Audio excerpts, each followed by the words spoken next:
Hi, folks. Bob Mannery here. You're listening to A2D Radio, real sports talk radio for the fans, by the fans, no agenda. These guys are the best in the business. Hashtag it. No notes.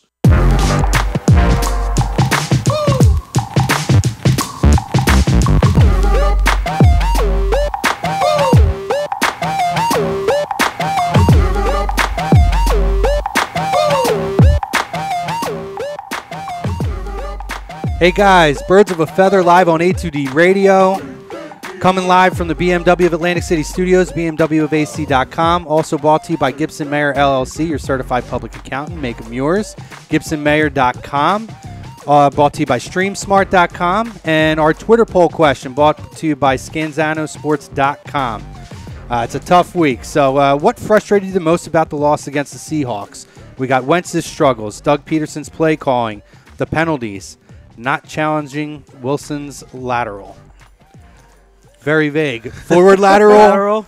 Just lateral. Just a lateral? It should be in quotation marks, lateral. Yeah. So, guys, tough week this week. First time for us being on the show after a loss.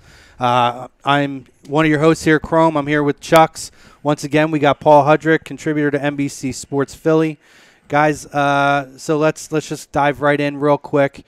What were your frustrations this week? Let's start with Charles this week. Oh, we're going to me. You looked at Paulie first. I was making my decision there. I don't know. My biggest frustration was Wentz, and I'm one of the guys who I have no problem calling out a player when he plays bad, and Wentz just played bad. To me, he was the biggest reason we lost. Not that he wasn't the only reason, but man, like his miscues, his inaccuracies, that fumble, that was a game changer. So, to me, the biggest frustration was watching Wentz.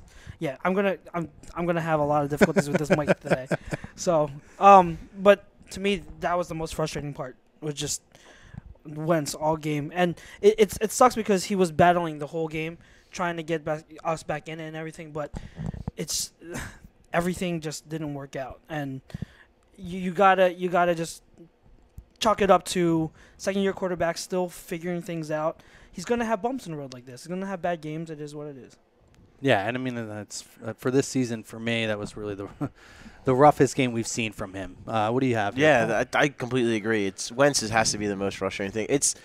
He's just been so good for all season. Even the game, the game against the Chiefs they lost. I mean, he's been great. He's been an MVP candidate all season. He had a bad game on the road in one of the toughest, if not the toughest place to play in the entire NFL. So this happens. This is. I don't think as long as you keep it in perspective. And I know Charles. I know you're going to keep it in perspective. It was a bad game. It was a bad game, and these things are going to happen. He's still a second-year quarterback. We've been spoiled all season because he's been otherworldly for the last 9 games. You could argue the whole season. And I think that it was one bad game. That's it. Yeah, and I mean, I'm not going to go by what I think cost us the game because I think every bit of that was a major issue in this game.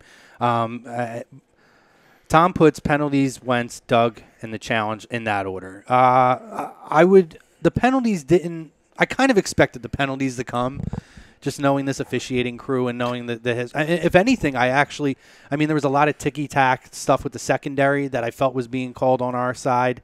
Maybe not necessarily on that side. A lot of holding, I think, was missed. Plus, with my argument would be with the penalties, as much as maybe there were penalties that didn't go in the Eagles' favor, there were still opportunities to overcome those penalties by Wentz, by the coaching staff. Right. There were still opportunities to overcome the penalties, and they didn't. And that's, if you're going to be a great team, you have to overcome stuff like that. Yeah, I think for me more so, Wentz's struggles was tough. I don't think it's a pattern. It's going to be a pattern of anything. No, but you could tell he was pressing.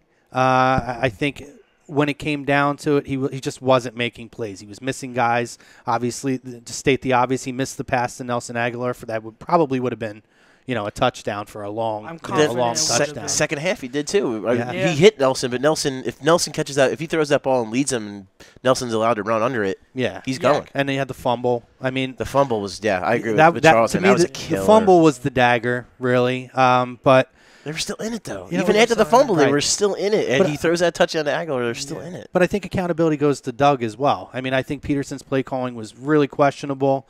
I didn't understand the running plays that he was doing. There was times where the passing game was going. And I know you have to interchange and mix the run game in, but I felt like there was a point in the game where he was running the ball when he probably should have been passing it, and vice versa. When they needed chunks of yardage, they were running play action and not dumping the ball off behind the line of scrimmage for a loss of yards. It was difficult for me, and it just didn't seem like they were making the adjustments, even in the second half. That's one thing. If they've had a tough first half, Doug's been really good. Him and the coaching staff were coming out in the second half and making the necessary adjustments. Which they did. I mean, they came out and they had a great drive. They even did a great job to end the first half, but they got a field goal. They had settled for a field goal and they didn't get a touchdown.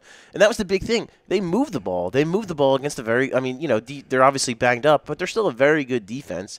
And they moved the ball.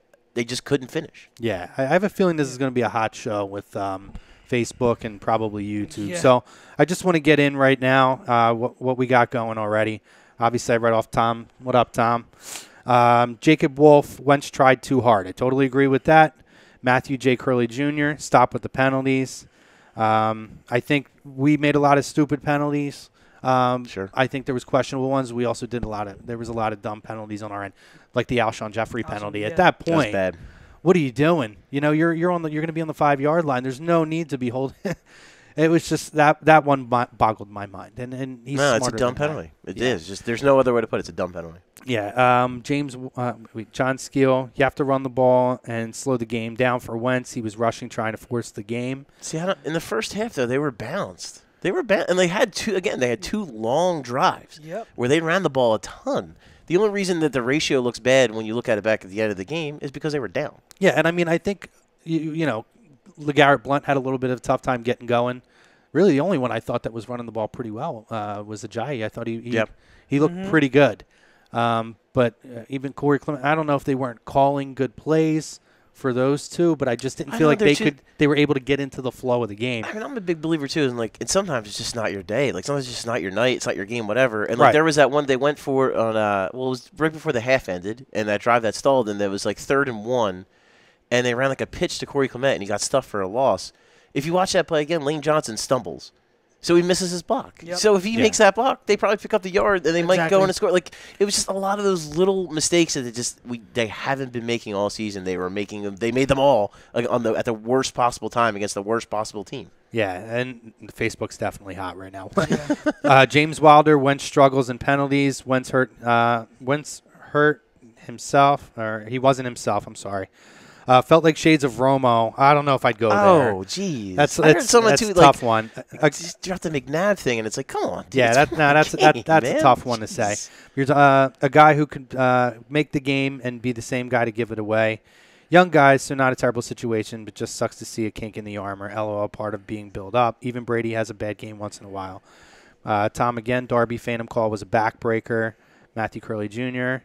What about the hold on Bennett when Jeffrey caught that pass in the red zone? So stop with the penalties and the refs, Jacob Wolf and the refs letting them hold the game.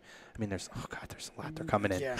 I got some on Twitter. Yeah, go ahead and then I'll jump back into these. I got Edgar Venzer saying, how do we dress Vaitai? I think that's another thing we want to talk about is Vaitai's second game struggles. Do we want to talk about it? Well, we kind of have to. But I think with Vaitai going forward, even though you don't have much else you can do, in my opinion, except chip with the running backs and tight ends. Even though they've been inconsistent themselves with pass protection, that's the only thing you can do. And then call more rollouts, play action rollouts. Get Wentz moving out of the pocket because he's good outside of the pocket. We've seen that obviously. So I think that's the only thing you can do. Just more design rollouts to the right side. And more help, more chips with either a tight end or a running back, and because he held up like we talked about. He's a good backup. He can't carry you through half of a season. He's not a good enough football player for that. And there's nothing wrong. I mean, it's fine. There's nothing wrong with being a good backup lineman. He was a 5th round pick. If that's what he turns out being, then that's a fine pick. But you can't. He's replacing a Hall of Fame player, and you can't count on him for an entire season to do that. Exactly. Right. We got Edgar again saying the plays were working. It's Sloppy play and missed opportunities. Credit to the Seahawks front seven, though. I agree with him. I think, to what you were saying earlier, Doug definitely didn't have a great game. And this mic is still causing me problems. That's all right. Just figure it out. Doug didn't have a good game. But I don't want to say he had a horrible game either. The game plan was working. It was working. We had near 100 yards rushing, and we had over 300 yards passing. We were moving the ball fine. It's just mistakes here and there with the fumbles, the missed, the inaccurate throws, the Lane Johnson falling down. There was one run, a Jai's run in the second quarter, where it was a outside zone play. It was only for 3 yards, but when I looked at the film, he tripped over Jason Kelsey's leg, and it could have been a big gain. It could have possibly been a touchdown. I don't know what we're talking about. We're talking about seems like a trend. Guys tripping over legs. Yeah. What we thought was a pass interference was just a trip over the leg. Man. So it's missed opportunities. I think that in terms of game plan, Doug was fine. I think it was just decisions here and there and just poor execution. It's not that the game plan wasn't fine. It's that when the execution didn't happen, now you have to adjust. And there was no adjustments to the flow of what was kind of going down on the field. I think there were some. It wasn't enough, though. There wasn't enough. And listen, they were still, let's be honest, because real quick, Mark says, as bad as it hurt to watch, Mark Kelleher, as bad as it hurt to watch, I'm glad that they lost, just not in the way they did. I don't know if I'm glad they lost, but I understand what he's saying. And then he says, but after all is said and done with the shit play, we only lost by 14. If we were on, we win that game. Yeah, all the mistakes, the fumble on the half-yard line, the missed pass to Aguilar, the bonehead play by Alshon Jeffrey that basically brought the ball back all the way back when you could have been down inside the 5-yard line. All that stuff that went on, that was an Ajayi run, right? Am I right about that? Was the hold by Jeffrey? Was it blunt? That was a blunt. That was blunt. I knew it was one of them.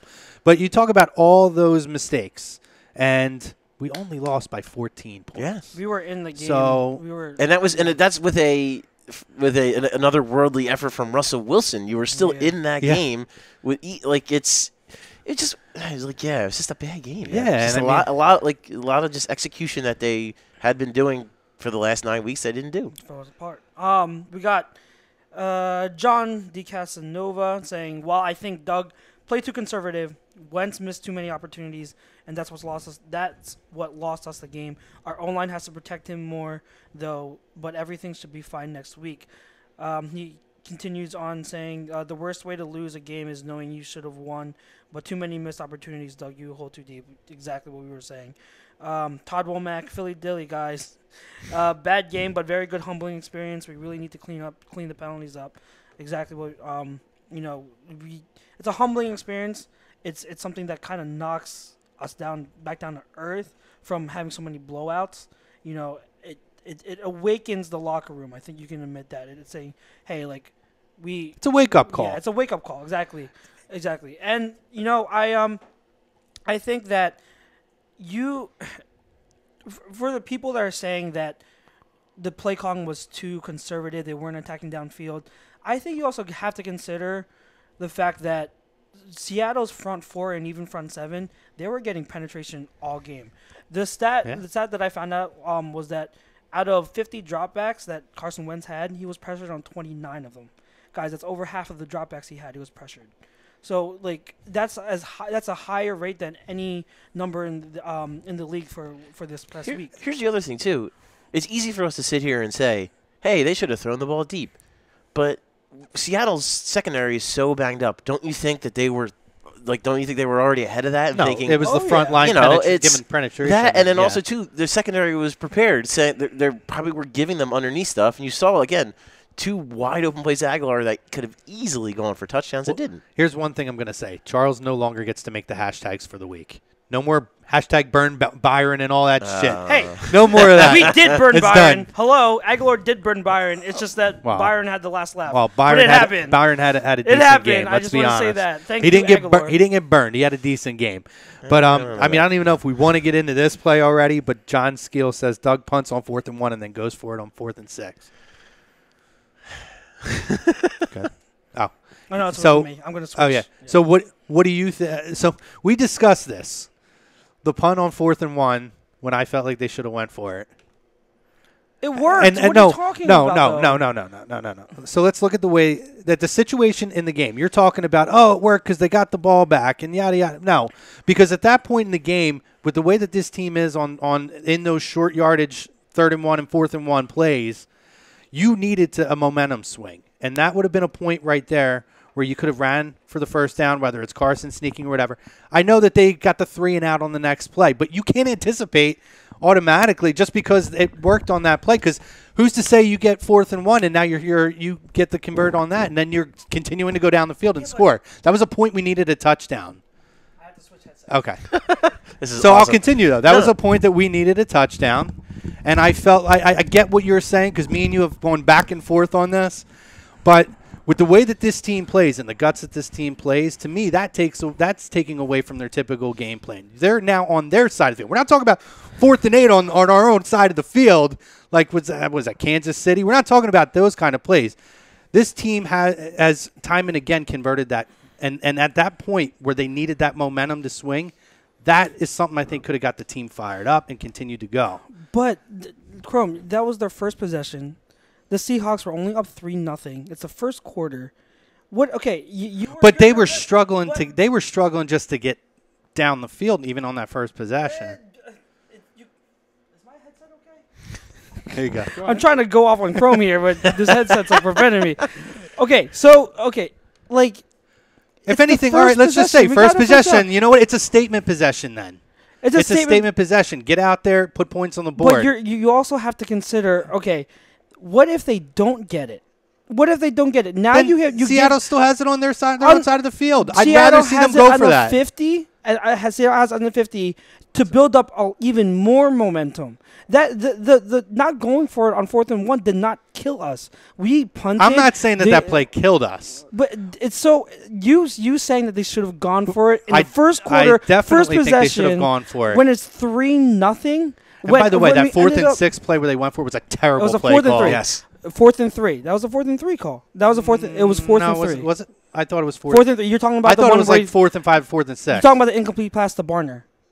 Yes. Yes, that was 4th and 3. Which actually, it wasn't an awful play no, call. it's not a bad play call. Wasn't It was a executed. bad. Yeah, it wasn't yeah, executed exactly. right. Terrible It execution. wasn't Well, executed right. the bad move was that Kenyon Barner was in the game when he hadn't played since the first quarter. So why wouldn't you put either Clement or Ajayi out there? But that's that I agree with. But anyway, It's literally almost one of those moments where you're like, who the hell is even in the backfield at this point? It made no sense. I thought it was Clement, but so did I. I think we were watching it together. In that situation, I understand Barner's a good pass catcher, but in that situation, I want Clement or Ajayi. But it was irrelevant because Wentz again was off and he missed. Well, he got pressured. He got pressured immediately. Absolutely immediately. But what I'm saying is, in that situation, the fact remains he still overthrew him.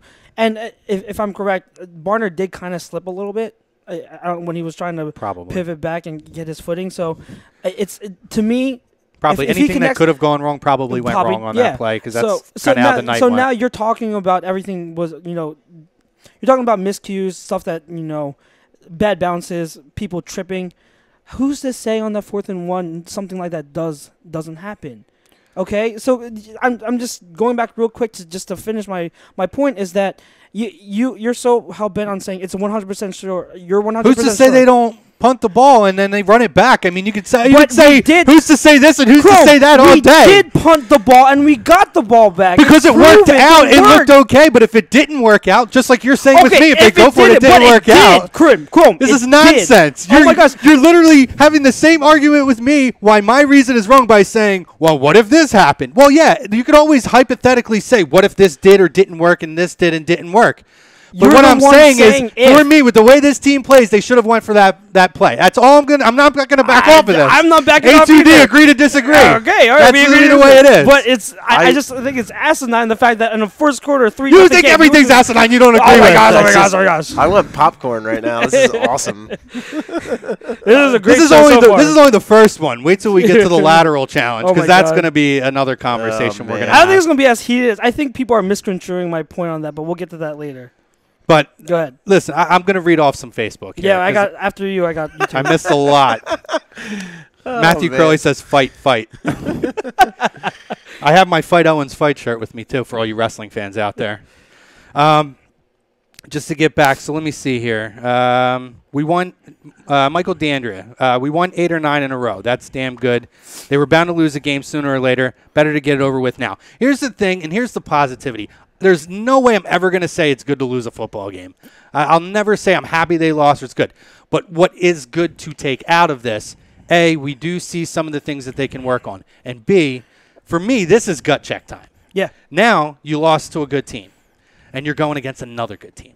So now if they can bounce back and come back the way that they've played, the entire season prior to that, with the exception of some of the mistakes, and even Kansas City, they played that game well. If they can come back and make the necessary adjustments and come out and just, I don't even need a thumping, but show that they are a team and a force in the NFC, then this is not a loss that's in vain. No, it is a good thing.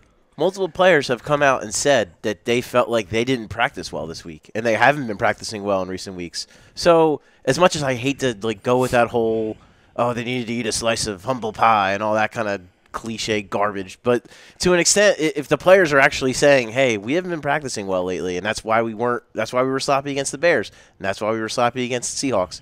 If you can get away with being sloppy against the Bears, you can't get away with being sloppy in Seattle in December. It just is not going to work. No, and maybe that is a case of, now it's kind of a lull. It's even us. What did we talk about before we went on the air? Things have just been going so well that it was almost easy to talk about things to the point where we were like flying through and just adding stuff in. You guys got along so well for the first 2 shows, and then it's just like... It's only a matter of time. One loss and... Well, listen. Over a punt. These are the things that we over on the first possession of the game, right?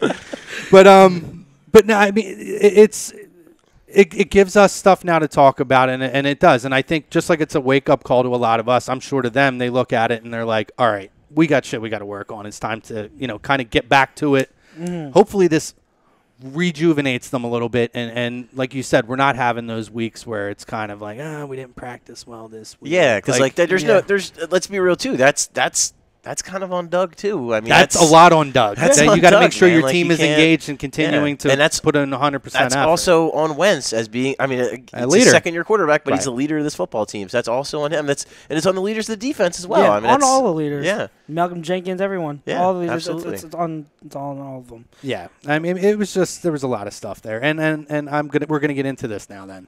The lateral. I think you challenge that. 100% you challenge. And now we are talking, especially at that point in the game, where you really need something. I understand it was the hesitation, but, I mean, at that point in the game, you need something, some kind of a swing. That puts them, that's 4th down. That's a loss of down. It's a penalty. Mm-hmm. You're taking the ball back. Now it results in a touchdown. And really, essentially, the game was over at that point. Yep. At that, it was close enough. And I don't even know if I put that on Doug. To me, that's the guys upstairs who were looking at it, who were telling him whether he should be throwing the flag or not. Because the first thing you look at on a lateral is where was the ball released and where was the ball caught. Yeah. And it was clear as day it was released on the 47-yard line and caught at the 48. That was not a lateral. Yes. So I can't even totally put that on Doug. I would give more of that to the guys upstairs who were supposed to be giving him direction. That said, a little bit on Doug because I think if it's that close and you could tell he was thinking, you could throw the flag. You got to throw the flag on that play. What's bad is because a couple of possessions before that Torrey Smith catch on the 4th and 1, you challenge it, and you're a centimeter away from a first down. Your quarterback, I think it was at that point, he was 11 for 11 in getting 3rd or 4th and less than 1 yard. He's automatic doing it, and you challenge there. And it's like, dude, you wasted a challenge. Just go for it. You know you're going to get it. Like they should have went the punt. But my point is, I think if they had not challenged that play, I think Doug would have been more willing to challenge the lateral because then they wouldn't have blown a timeout and they wouldn't have blown the challenge. You're right, and that's where you put it on Doug then because you wasted and also the upstairs a people too, because the upstairs people told him to challenge the play with Torrey Smith at the spot of the ball, which spot of the ball plays are so tough to challenge, they're so tough to win. To their defense, though, because I agree with you, it was a domino effect. I totally agree with you. But looking at the replay, I'm guessing what we saw was what the booth saw. It was pretty significant. Like I'm looking at it again on Twitter and looking at the snapshots and everything.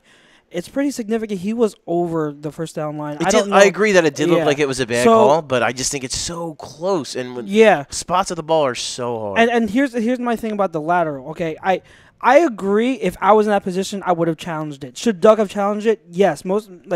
I mostly agree with that. I don't think that people are fully understanding my argument when I posted that thing on the group page. Like, I'm not saying that he's completely absolved from not challenging it. What I'm saying is there are still other circumstances. So, like, behind it, the Seahawks running to the line, the booth, if people, and this is toward people that are criticizing Doug mainly for it. It's the booth's call. The booth has to watch it over and advise and go down to Doug. Now, to your point, if you're saying the argument is out of desperation because of that time of the game, the circumstances, how big of a play it is. No matter to me, what that's the emphasis on the fact that you look at the play and see where it's released and where it's called. That's where I definitely understand. That's because the over the top. Yeah, I understand that, and I that's where I definitely I'm with you. Where it's like, okay, if you're Doug, if regardless of what you believe, if it's gonna get overturned or not, you gotta challenge it. I just think I'm not as upset over the non-challenge as I am about other things. People. What kind of like what I don't understand from a people's perspective is people were like all on Twitter and everything. That was like one of the main storylines from this game. It's like challenge it. But I'm more focused on everything else. In the game. But that's the way it should be. My thing is I'm not saying that's the reason we lost, which some people were saying. Yeah. But what I'm saying is I'm pissed off because that is something that there's no question in my mind. And if there's even a bit at that point in the game, even if there's a little bit of doubt, desperation, whatever it is, if you have reason to believe that is a questionable play, at that point in the game, they needed to throw the flag. I understand. For the spot of the game, I hear it. That's the decision maker. That's the decision maker is where that's at and how huge of the play that ended up being. That's the decision maker because despite all the mistakes, and we've talked about them, they still had a shot, and I think you have to turn every stone and uncover every possibility that you can to claw back into that game. That's right. Somehow they kept themselves in enough of a striking distance with the time and on the clock that they could have still come back and won that game. Yeah. And how many times have we seen Pittsburgh shit the bed in a game? Or talk about the Giants, right? Because I know we're going to jump into that later. But you talk about how many times did we see Eli Manning quarterback the Giants? They suck the entire game. Then all of a sudden, but the defense keeps them in a game. In the last 4 minutes, he just switches that gear, and something happens, whether the defense gets a turnover, whatever it is, and then Eli goes in Eli mode and comes back. And a game that they had no business even being in, he comes back and wins the game for them. That's what it kind of like felt we've seen that. It kind of. I thought that there was a chance. That there was definitely a chance. They kept me on a string right here and just kept pulling me back in. Here's what it was. So they get down and they're deep inside their own territory. Wentz is on the run. I'm like, here we go. And he just launches the ball while he's falling to the ground 45 yards in the air and hits Aguilar. And I'm like, are you like? I'm like. That's wow, I thought that was going to be it. I'm like, I was like, wow, okay, here we go. Like I thought and that even was the touchdown pass, he threw cross field. He was running up the pocket to the right side, saw Aguilar, and threw it across his body. Unbelievable. Mark says just motorboat, Charles. Yeah, I'm going to get back to a few of these things here. Frank Vespi, it's a little bit of everything. This was one of those losses I expected. The team had a case of jet lag. If that game was in Philly, the narrative would be different. I'm not going to blame anything on jet lag. I kind of get what he's saying, but they're pros. They got to be ready for this game. And if there's any truth to the fact that they weren't practicing properly throughout the week, it doesn't matter with jet lag. You're not prepared to play on Sunday. Correct. So, Mark D'Andrea, Eagles are better team, and we came out flat. We should have won the game, but shit happens sometimes and on to L.A. I agree. Moving on. These were earlier. This was because then I got to the fight one. I mean, we must have been fighting during that one. Greg Milakovic, the lateral sadly tops Doug's bad game. To me, the lateral was the least of the penalties because I really don't think the penalties ended up being that huge of a factor. I think there were it was a badly refereed game. It and was. Yeah. I think it was lopsided toward the Seahawks, but I'm not to me it wasn't like the Panthers The game. actual game. I feel like right. I The feel Panthers like game, it was very that was evident the- they Which, were. Yeah. again, speaking of which, we won. they won that game Right. because they overcame the penalties. That's Yeah. what again. That's what a great team does. It overcomes. Not saying the Eagles aren't a great team. I think they are / can be whatever you want to say. But great teams, that's what they do. They overcome stuff like that. Yes. Brian Martin Bradham needs to put Gurley on his ass. Yeah, I would love to see a shot. Michael Lipinski, every no and then you need a reality game. Reality Every now and then. every now and then. Okay, he fixed it. Yep. Sorry, Mike. Every now and then you need a reality check. No point to challenge the spot on the pass when you have a quarterback who can sneak like Brady. Totally agree. I think he sneaks better than Brady. Sorry. Brady sneaks. Yeah. I'm kidding. He does, yeah. I'm kidding. Thomas Arnone, we're going to burn the Coliseum to the ground. Fly, Eagles, fly. Amy Collum, Eagles fan from Lumberton, New Jersey. Hey, Amy, what's going on? What's up? Seahawks stole that game from us this Sunday. We will win, be back on top. Yep. A couple more here. I'm just going to run them down since we're caught up. Tom Gideon. Eli. Yeah, I'm sure you're happy, Tom. We're going to get into that, buddy. Listen in the second half for that. James Wilder. Between the Giants and Gronk, I'm not sure on him watching NFL or WWE. Oh, God, that Gronk hit was something else. Disgusting. That was, I will just say this. That I love Gronk. I love his passion, and he really doesn't have a history of it. But to me, that was one of the scummiest, That was really dirtiest, most uncalled for things I've ever seen. To me, one game was a gift. Yeah. I agree. could have seen it two or Way three. too easy. There He should be he way went. too easy I on mean, him. he didn't. This dude was literally face down with arms down, and he out of bounds. out of bounds. Plays over. Yeah. And Gronk is a big dude, and he drove into the back of his neck and his head. To me, that was and didn't get kicked out of the Yeah. game. Yeah. that's really unbelievable. What? It's Yeah. unbelievable. We got phantom calls and flags and everything else, but this guy takes a shot outside, out I of know. bounds. I know. Anyway, I love Gronk, but he maybe needs to tone it down with Mojo Rally and stay away from Mojo for a little bit and chill out with the WWE. Amy, that's right. Fly Eagles fly on the road to victory. Fight Eagles or Eagles Fight fight. song? That's Score going to be the touchdown. fight song. Oh yeah. We're saying, all right. Nice. Well, thank you, Amy. Thanks, Amy. James Wilder on him. Okay. Brian Martin shouldn't have deferred. Should have taken opening kick and punched them in the mouth and shut up the crowd. I disagree. Nah, I you love getting- always defer. I you love always getting defer. I love I getting had to defer in the Yeah. second half. Yeah, and not only that, I mean, the Seahawks drove, but then they held them to 3. So, I mean, you had all the chance to go up 7-3, and then Yeah. Yeah. And Tom says it was ridiculous. Tried to injure the guy. Like that was a headhunt. That Yeah. was really That was- bad. it was disgusting. If I have ever seen a headhunt That was in like the perfect. NFL, that was a headhunt. That was Vontae's perfect level play. Like that was really, really bad. yeah. YouTube, we got Edgar Venzer again. As much as I enjoyed the celebrations, I hope we don't see them, at least to that degree. We were getting too full of ourselves. I think the celebrations are still fun. I have don't no mind the problem. celebrations. I Celebrations have absolutely, nothing to I do with love the anything. celebrations. Yeah, I don't have mind no them at problem all. with that whatsoever. John DeCasanova again. If we win next week and Vikings lose, aren't we ahead of everyone by at least 1.5 games? I'd have to see the strength of schedule. I think that's what the tiebreaker was. The strength of schedule or Common opponents. There yeah. you go. But I'm not sure. Which, actually, good question though, John. The Good big question. game is you need basically you need Carolina to beat Minnesota. That's the big game. I don't think it's gonna happen. Yeah, I mean I know. I'm just saying that's what needs to happen, but I'm not saying it's gonna happen. Jacob Bloss need more touches for Ajayi. I definitely do agree. What And up, Jacob? I think Jacob, we will start to see that next week. Tenzin Tai.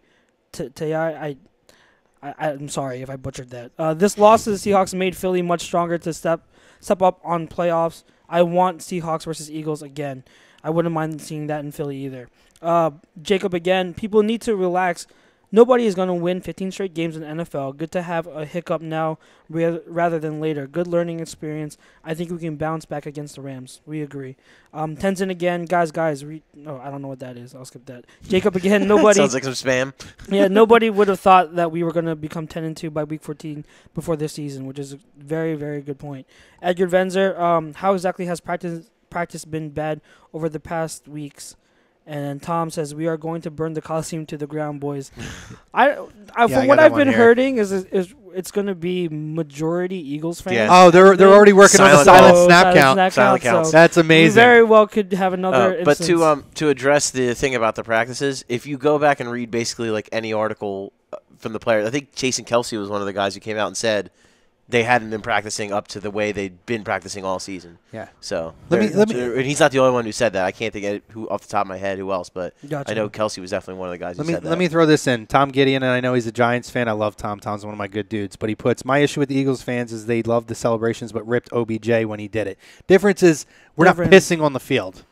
Let's just say, like, we're not pissing on the field. We're not standing on the benches screaming at the fans and trying to get everybody hyped up. Yeah, there's a difference. And being a diva trying to draw all the attention. I was just going to say, my favorite difference. part of it, all the Eagle celebrations, they are team celebrations. And it's not individuals. And that's you look at what's it, Pittsburgh, who has some great Those are celebrations too. There's a huge difference. In that. Yeah. I think the the celebrations are part of what makes them so fun as a team, and I think it keeps them all loose. And I think it's been good. I don't see that as a bad thing. I think anyone who makes that a thing, you're reaching. No, and listen, I mean, selfishly, like back in the day, T.O. on the Star, I loved it as an Eagles fan, but in retrospect, it was kind of like you said, it's individuals. I like the cell phone stuff. It was funny at the time, but it changed. Now, since they've kind of gotten out of that no fun league and they're allowing them to do celebrations again. Like you said, you look around the league and they're being creative with it. Yeah. And they're not disrespecting the other team. It's camaraderie. They're not trying to, incite or instigate the fans, so to speak. Exactly. It's just about something like you. I mean, to me, I'll still say I love the hit by a pitch. The hit by a pitch was amazing. Pitch was my favorite. The bowling pins was great too. But although electric slide. the electric I like slide. the electric slide. But it's a big difference between pissing on the field and standing and waving a towel and screaming at the fans. You got to be classy about it. Yeah. And the thing is, like, it's like the team celebrations I think are great because it shows camaraderie. It shows like the team just having fun together. It's creativity. And I think I've been consistent. I'm the one who doesn't mind either end of the spectrum. I loved Barry Sanders for what he used to do. He used to just every time he scored, he just toss the ball to the ref. Larry Fitz. But then I still love the celebrations. I still love to sing because it's fun and everything. Like the T.O. and all his celebrations. I like them a lot. The thing is, you gotta really there was tasteful on that. the I liked the tasteful. popcorn, by the way. I thought the popcorn one was awesome. And the pom-poms were good. Even back when the Sharpie. The Sharpie. Was it 2 seasons ago with the Carolina Panthers when they were celebrating a lot, Cam celebrating, I had no problem with that. As much as I'm not a big fan of Cam, I had no problem with the celebrations. What I had a problem with was when it was finally reversed back onto him, he was a sore loser about it. That's the issue. And that's kind of what goes into the issue with OBJ is that when things don't go his way, he becomes a diva. He cries for attention. He overblows stuff. Guy's a phenomenal talent. I'll never say that, but he's a head case. He's amazing. Let's be realistic. Yes. He needs the attention, and I think it takes away from him. It takes away from his talent because it's distracting. The whole thing with the kicking net and all that crap, and then it's a tired act. I mean, because there is that's. Yeah, there's just a huge difference to me. I think there's a huge difference between what the Eagles have been doing and what OBJ has done in his career. I think it's a huge difference. Definitely. So Michael Dandria says, what do you think about our corners? Now, that wasn't something that we had on there. And I don't know if necessarily I look at their play as it was a huge factor. I do think that there was definitely some misassignments and disappointment, but they're dinking and dunking. Yeah, so and there was only one big I don't play. think Jalen Mills had a good game. He didn't have a terrible game. I thought he looked pretty rough. Here's the thing. You gotta. They attacked him. If it was short game, they attacked him, and he wasn't up for the challenge. I feel like the secondary had a lot of issue with the rub routes. I think that was an emphasis for the Seahawks using those rub routes. A couple little and picks and all that that'll stuff. If it isn't already, I think that's a point of emphasis for that defense to learn how to play that play those more. Properly. I don't even remember what pass it was, but we were watching the game together, and I didn't even see.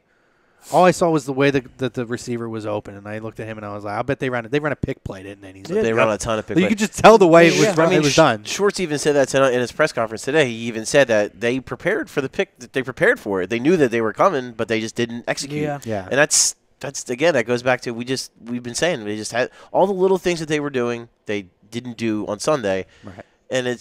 But the other thing is too, as far as the corners go, they weren't that bad, and like the biggest play they let up was was obviously the Doug Baldwin play on that zero blitz, and Rodney McLeod was in coverage against Baldwin. Yeah. Baldwin's going to win that matchup every single time. 10 out of 10 times he wins. So I mean that's not on the corners. That's clearly on. I mean Schwartz made the call. It's a gutsy call. It backfired. Russell Wilson got the ball off, and that's just it. Yeah. No, I agree. I think for real quick, I think that it does show. I know someone had said that it kind of exposed our secondary. I wouldn't go that far and say exposed. I wouldn't say that. I've always thought that our the guys we have now, they are a good group of guys. I think the only thing it did show is that we still don't have an elite shutdown cornerback. I think that with Sidney Jones next year, I think he's the one that has that potential to be an elite shutdown corner that can just boost that secondary to the next level. So I think that's the only thing people have to realize, because I think there was a lot of people. I'm not saying you guys, but I was seeing a lot of people saying, "Oh, Mills is the number one corner. Yeah, he's great." He's never been that, but he's a good solid corner for like a number 2 option. Same with Darby. I think he's a good 2 or 3. Yeah, Darby is a good 2. I think. You. Yeah, I think Darby's a really good 2. So we don't have an elite shutdown corner.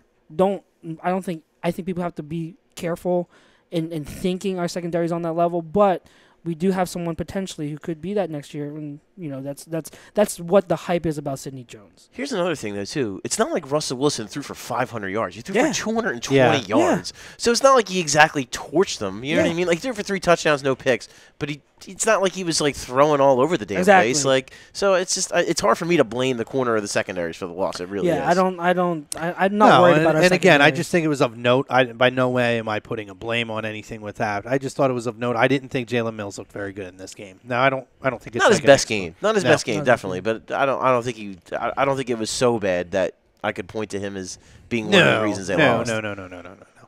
So Michael Dandria says, what do you guys think, honestly, about this game coming up? So I will defer to Paul this time. What do you got, buddy?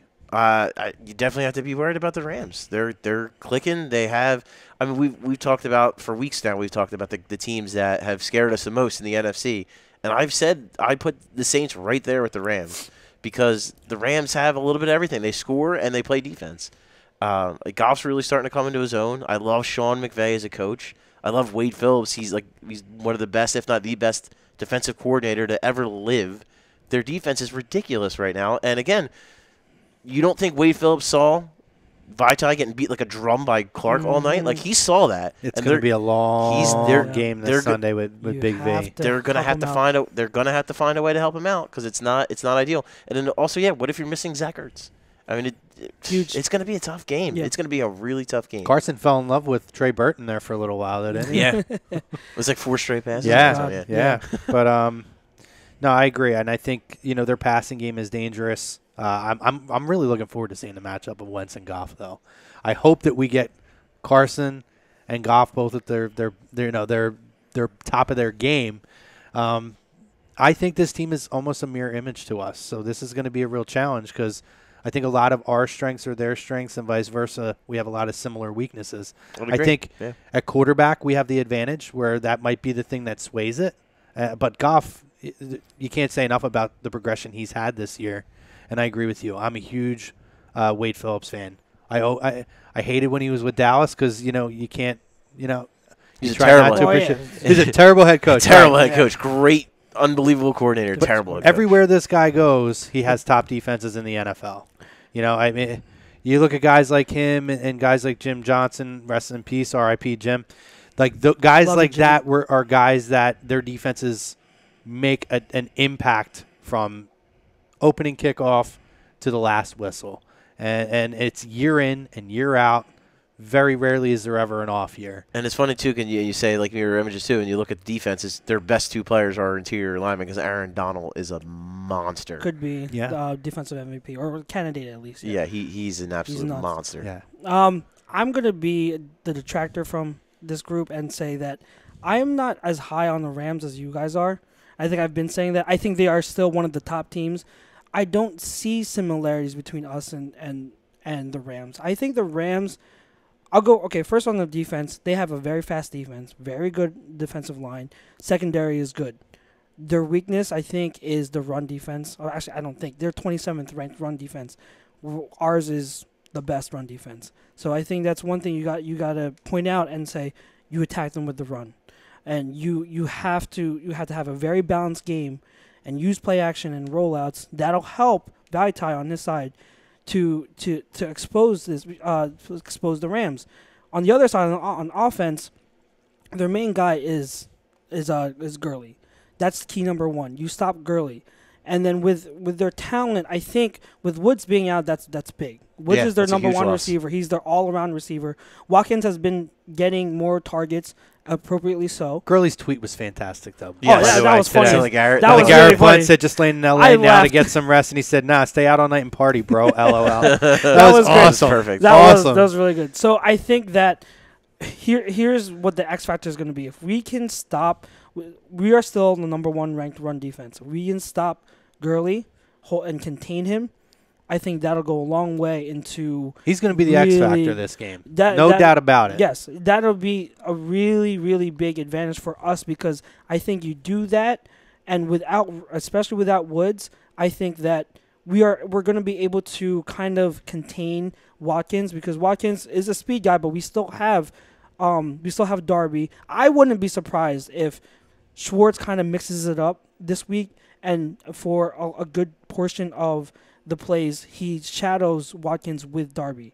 I don't think it's going to be a thing the whole game, but I wouldn't be surprised if that's a wrinkle he throws in here and there to kind of throw them off, throw the Rams offense off, off their game plan. So I don't see all the similarities that you guys are talking about when it comes from the Rams team to the Eagles team. I think when we're saying similar, so when we say similarities, they have a really good offense that's built around the running game, both teams. And they both have defenses that hold opponents to a minimal amount of points. They both score a lot of points. So I think that's what me and Mike are saying is that it's just there's similarities in that sense. And their defensive line. I mean, a lot is contingent on how the defensive line plays. And where their question, you would say maybe their question marks would probably be a corner. You know what I mean? And that's so. I mean, I think there's a lot of similarities. I think both have very good offensive lines. I think both receiver groups are good but not great. Like we said, both second-year quarterbacks. And they rely on the run game. So I think in that sense, I think they're very similar teams.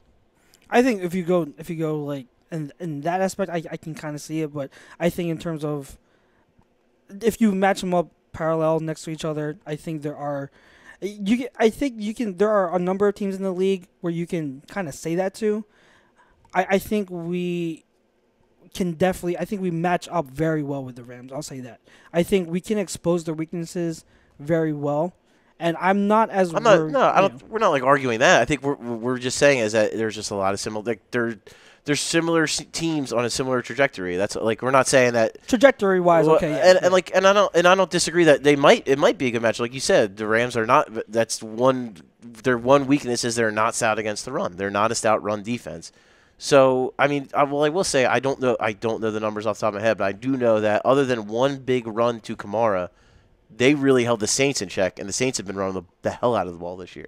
So I mean, that's something they're improving. I mean, I don't have the numbers in front of me, so I can't tell you that. But the Rams, like I said, the Saints have been one of the top running teams all year, and the Rams held them in check pretty much for most of that game. I think who did the Rams play this past week? Was it the Cardinals? Yes. Yeah, Cardinals. The Cardinals were running. I was watching the game. The Cardinals were running really well on the Rams. So I see Cardinals have been running the ball pretty well, actually, ever since AP got there. Trajectory-wise from all things considering. Yeah. I think AP was out though. It was who was the one running back I'm not even going to I don't know. They've had like 17 running backs. He was the one. Year, he was running the ball really well on them. But my point is, I think trajectory-wise, they're both on the rise. I think Rams and Eagles are both on the rise. I think we do really, really match up well against them. I'm not as concerned as against this game matchup-wise as I think a lot of people are, but Rams are still a really good team. I think we have to go in and I think on our offensive side of the ball, the X factor is going to be Vitae. How can we help out Vitae? Just like Paulie said, because Wade Phillips has saw that he's gonna attack Vitae's side. Yeah, and I think we opened up as a 3-point favorite in Vegas. I think the line was 3 to start. 3 or 3.5. Something like I think it was 3. Yeah. For the record, I just want to point out that the Rams held Mark Ingram to 11 carries for 31 yards. That's a 2.81 average, or 2.8 average. Kamara had 5 carries for 87 yards, but one of them was a 74-yarder. Well, that's still a 74-yarder. But my point is, for the most of the game, they were held in check. Yeah. Okay. And they only scored 20 points. Okay. So, I mean, that's again, the Saints only scored 20 points. Okay. I mean, yeah, that's one game, but That's one game against against one of the Yes, best one of teams the in the best NFC. one of the best teams. The but team then- that you would probably say is one of, if not the biggest threats to the Eagles, would you not? Yeah, I definitely say that. I still Well, stick by that. and the that's- Rams beat they, them. They did very, very well against them, but I'm also taking the totality what I've seen from the whole season. One game they did it. They did that. Am I saying is it impossible for them to stop our running game? No, it's not impossible, but I'm going off of the numbers and going off of what I've seen through the whole season and what from their team, their defense, and our offense. He's an analytic guy, Billy Bean over here. I know, but it's We've run the ball. but this We was run the ball really well. so We've have the exploited Saints. good. The Saints have all season been running the ball right down 9, 10, people's Paulie, throats. would you say 9 out of 10 times do you think that happens?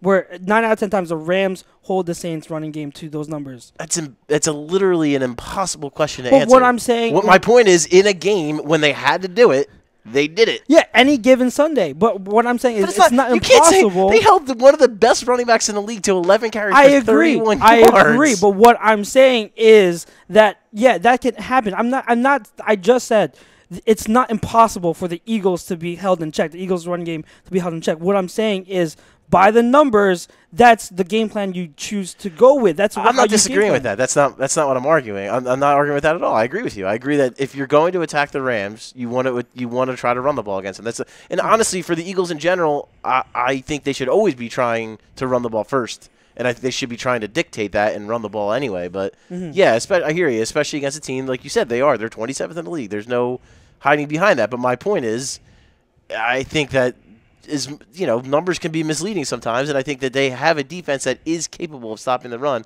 when it's working on all cylinders. They are a good defense because of Wade Phillips, and they have talent on that defensive line. I definitely agree with that. I'm not going to argue that.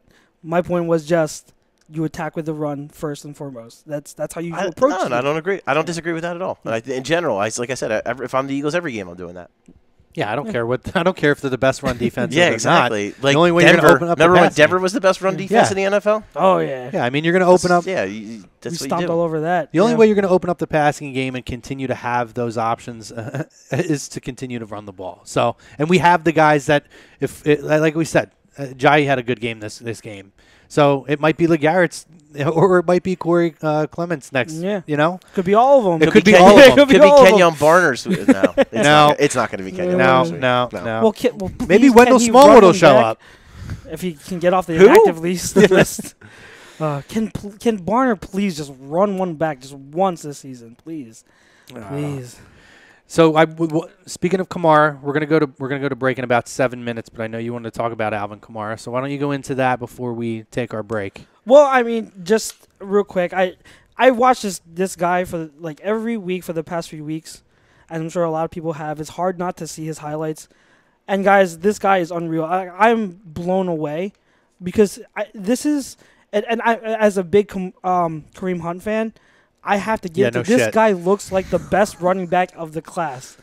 He really does. Like, do you see this? He doesn't look thickly built. Like he doesn't look like he has a lot of stock to him. But he slips tackles better than I've seen a lot of running backs in this league do right now. And I'm talking about everyone, not just rookies. He makes plays that, like, there was his one touchdown run, his second touchdown run. He wasn't like he didn't even slip the tackle of the defender yet, and I was like, oh, this is a touchdown. And lo and behold, the defender tried to wrap him up, couldn't, and Kamara walked right in. Guys, like, this Kamara is really, really good. I just think that I wanted to get your insight into what you guys see in Kamara week in, week out, because I as a person who loves running backs, I'm talking about this guy.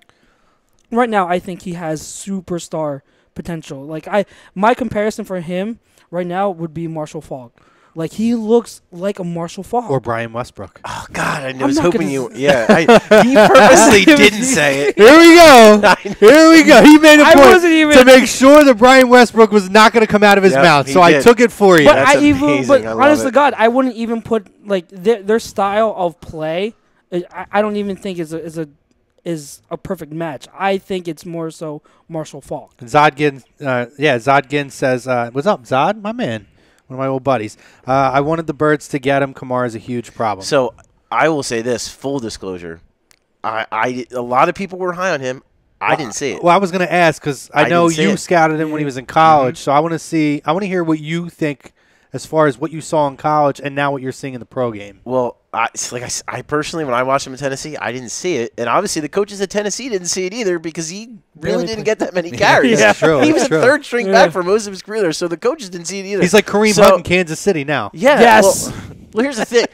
So no, it's Kareem Hunt. That's that one I take full credit for. I nailed that one because I knew that guy. I still think he could play. But I will say this though, as much as I can't possibly argue with how great Kamara has been. He's been unbelievable. I still would take Leonard Fournette over Kamara. I think Leonard Fournette is going to be a bell cow for I can't at least argue 10 years in this against league. that. Yeah, You can't really argue he's a against stud. it. But with that said, Kamara is scary and he is a lot of fun to watch. And I do see a lot of because I see that Westbrook wiggle in his game where he just stops and then just lets the dude run right past him and just goes around. So I mean, again, we'll say it for you because I know you don't want to say it. But yeah, I definitely see some Brian Westbrook in his game. Tony Romo made that comparison. I think. And his there was a ability lot to of catch the person- ball. yeah. It's just in general his ability to make plays out of the backfield. It's not an easy thing to do, and It's really not. He does it he makes it look very very easy. That's Charles's new hashtag. Hashtag, what was it, Westbrook Wiggle? Westbrook. I didn't think Wiggle. of it, but now that you brought it up, I might as well use it. No, you're done with here we go. hashtags, bro. You're done with hashtags for a while. Westbrook. Not until Wiggle. we start getting into our stride. And Zodgid said you guys are spot on. Real quick, you got anything on YouTube before Yeah, we go to YouTube, break? we got a couple things. Or not? YouTube. Jay Lash. What up, Jay Lash? What up, Jay? I hope Wentz gets back on track and gets angry with a point to prove. I always saw him as a gamer, but I definitely saw some intimidation coming from him, and I didn't like seeing it.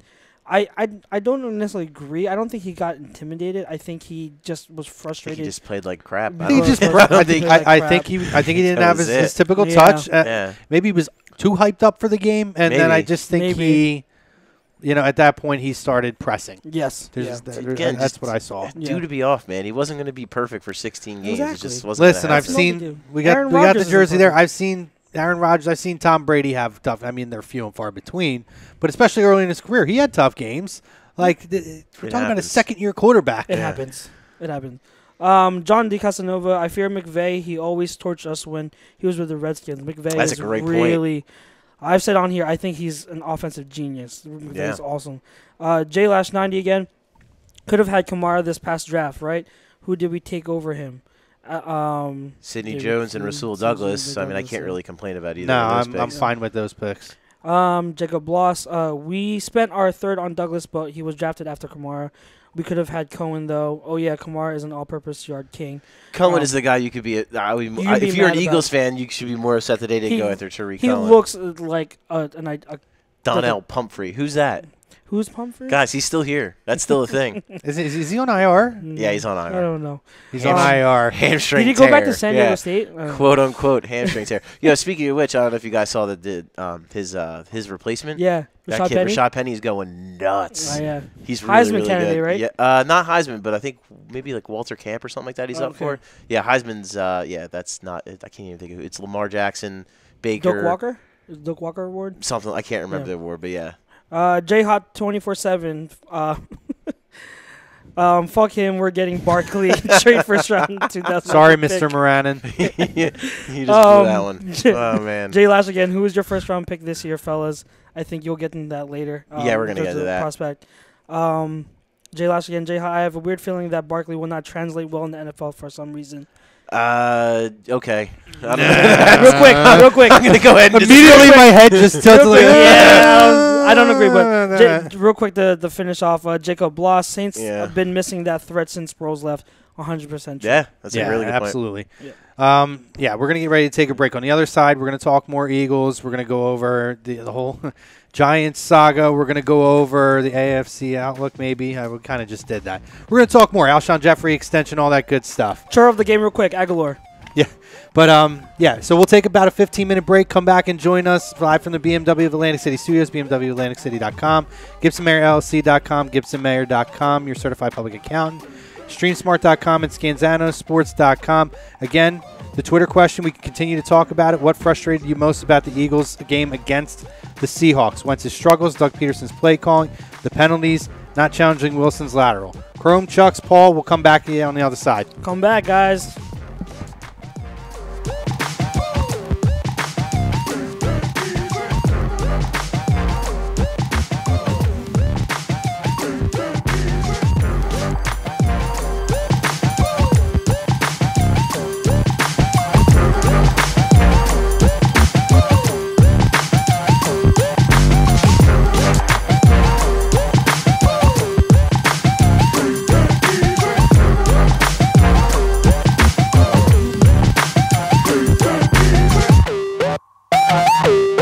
Hi, folks. Bob Mannery here. You're listening to A2D Radio, real sports talk radio for the fans, by the fans, no agenda.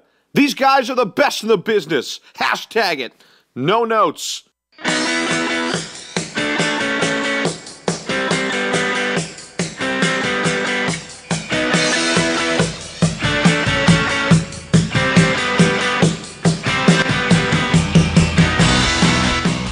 Hey, do you need to get your skills in shape? Then contact the Scanzano Sports Center, located at 5 Carnegie Plaza in Cherry Hill, New Jersey. You can give them a call at 856-889-3434 or visit them on the web at www.scanzanosports.com. John Scanzano offers individual, semi-private, and team training lessons in hitting, pitching, catching, outfield, along with turf rentals. The Scanzano Sports Center is equipped with a 31,000 square foot indoor facility, 4 batting cages, and a 4,000 square foot strengthening and conditioning room. So what are you waiting for? Contact the Scanzano Sports Center today.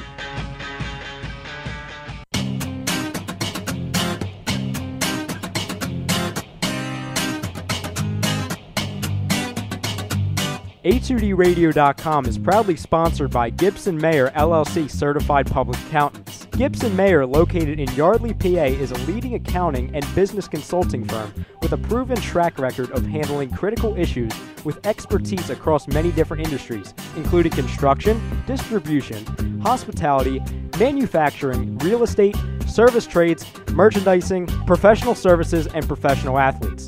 Give them a call at 215-369-3300. That's 215-369-3300. Your initial consultation is always free, and if you tell them that Tom and Mike from AM and the PM sent you, you'll receive 15% off all income tax services completed by February 15th. That's Gibson Mayor LLC Certified Public Accountants, 215-369-3300, or visit them on the web at www.gibsonmayor.com. That's gibsonmayor.com.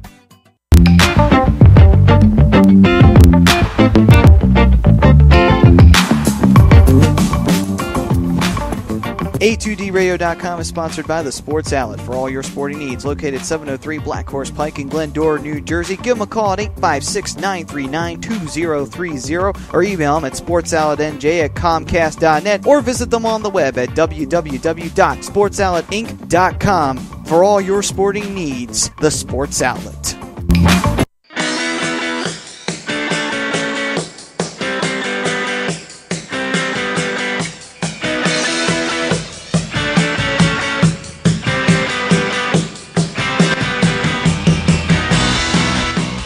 Hey, do you need to get your skills in shape? Then contact the Scanzano Sports Center, located at 5 Carnegie Plaza in Cherry Hill, New Jersey. You can give them a call at 856-889-3434 or visit them on the web at www.scanzanosports.com. John Scanzano offers individual, semi-private, and team training lessons in hitting, pitching, catching, outfield, along with turf rentals. The Scanzano Sports Center is equipped with a 31,000 square foot indoor facility, 4 batting cages, and a 4,000 square foot strengthening and conditioning room. So what are you waiting for? Contact the Scanzano Sports Center today.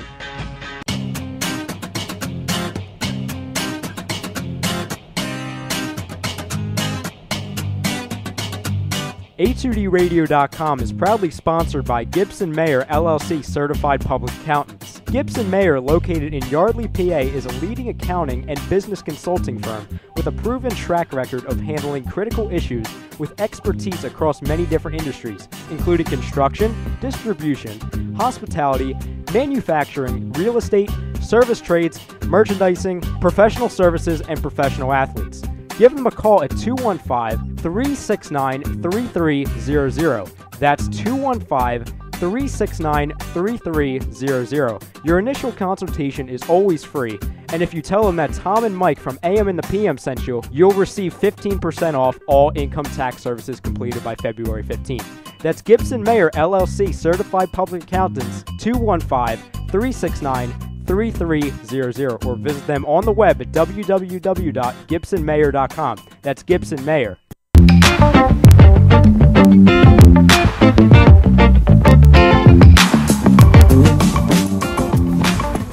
A2DRadio.com is sponsored by the Sports Outlet for all your sporting needs. Located 703 Black Horse Pike in Glendora, New Jersey. Give them a call at 856-939-2030 or email them at sportsoutletnj@comcast.net or visit them on the web at www.sportsoutletinc.com for all your sporting needs. The Sports Outlet.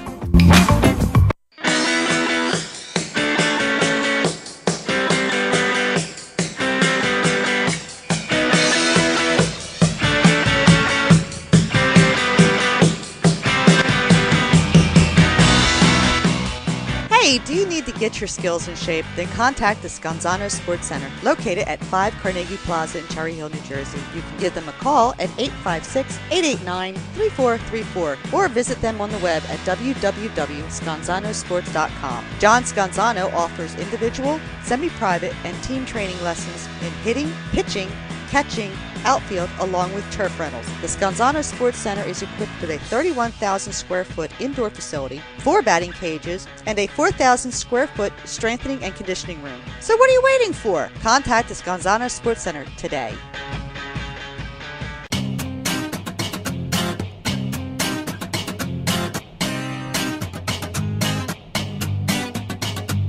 A2DRadio.com is proudly sponsored by Gibson Mayer LLC Certified Public Accountants. Gibson Mayer, located in Yardley, PA, is a leading accounting and business consulting firm with a proven track record of handling critical issues with expertise across many different industries, including construction, distribution, hospitality, manufacturing, real estate, service trades, merchandising, professional services, and professional athletes. Give them a call at 215-369-3300. That's 215-369-3300. Your initial consultation is always free, and if you tell them that Tom and Mike from AM and the PM sent you, you'll receive 15% off all income tax services completed by February 15th. That's Gibson Mayer LLC Certified Public Accountants, 215-369-3300, or visit them on the web at www.gibsonmayer.com. That's gibsonmayer.com.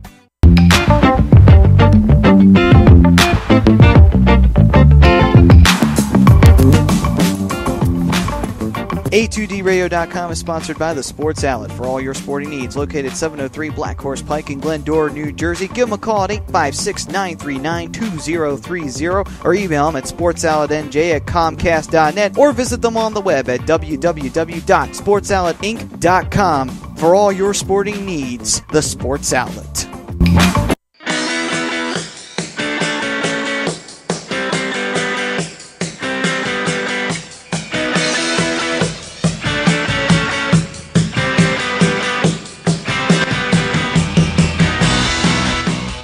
Hey, do you need to to get your skills in shape, then contact the Scanzano Sports Center, located at 5 Carnegie Plaza in Cherry Hill, New Jersey. You can give them a call at 856-889-3434 or visit them on the web at www.scanzanosports.com. John Scanzano offers individual, semi-private, and team training lessons in hitting, pitching, catching, outfield, along with turf rentals. The Scanzano Sports Center is equipped with a 31,000 square foot indoor facility, 4 batting cages, and a 4,000 square foot strengthening and conditioning room. So what are you waiting for? Contact the Scanzano Sports Center today.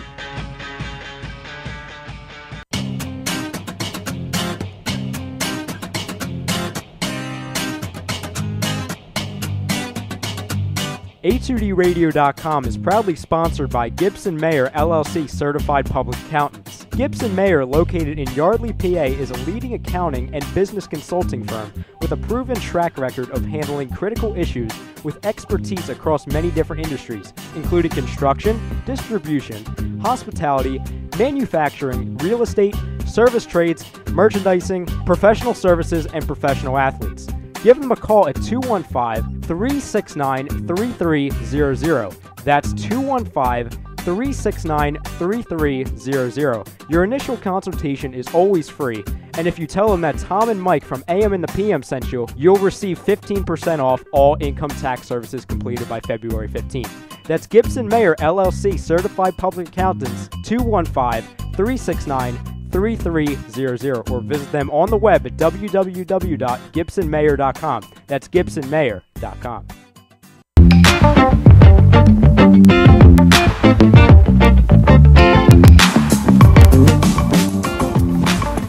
A2DRadio.com is sponsored by the Sports Outlet for all your sporting needs. Located 703 Black Horse Pike in Glendora, New Jersey. Give them a call at 856-939-2030 or email them at sportsoutletnj@comcast.net or visit them on the web at www.sportsoutletinc.com for all your sporting needs. The Sports Outlet.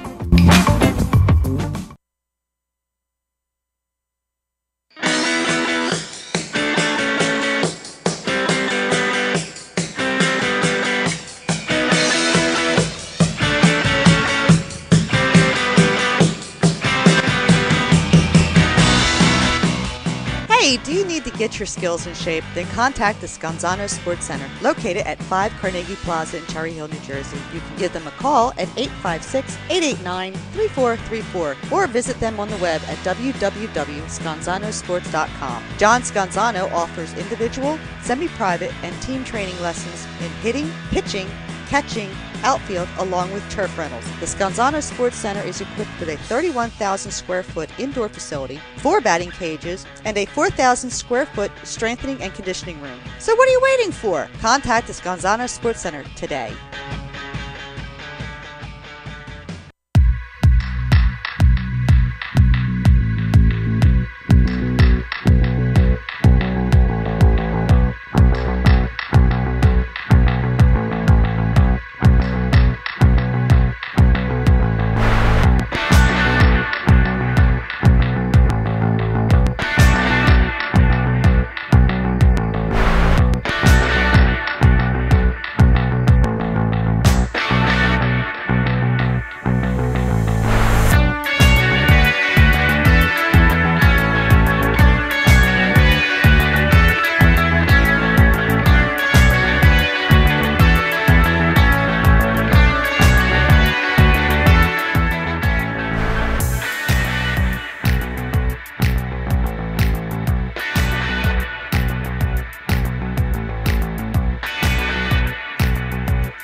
Hey guys, welcome back. Birds of a Feather on A2D Radio from the BMW of Atlantic City Studios, BMWofac.com.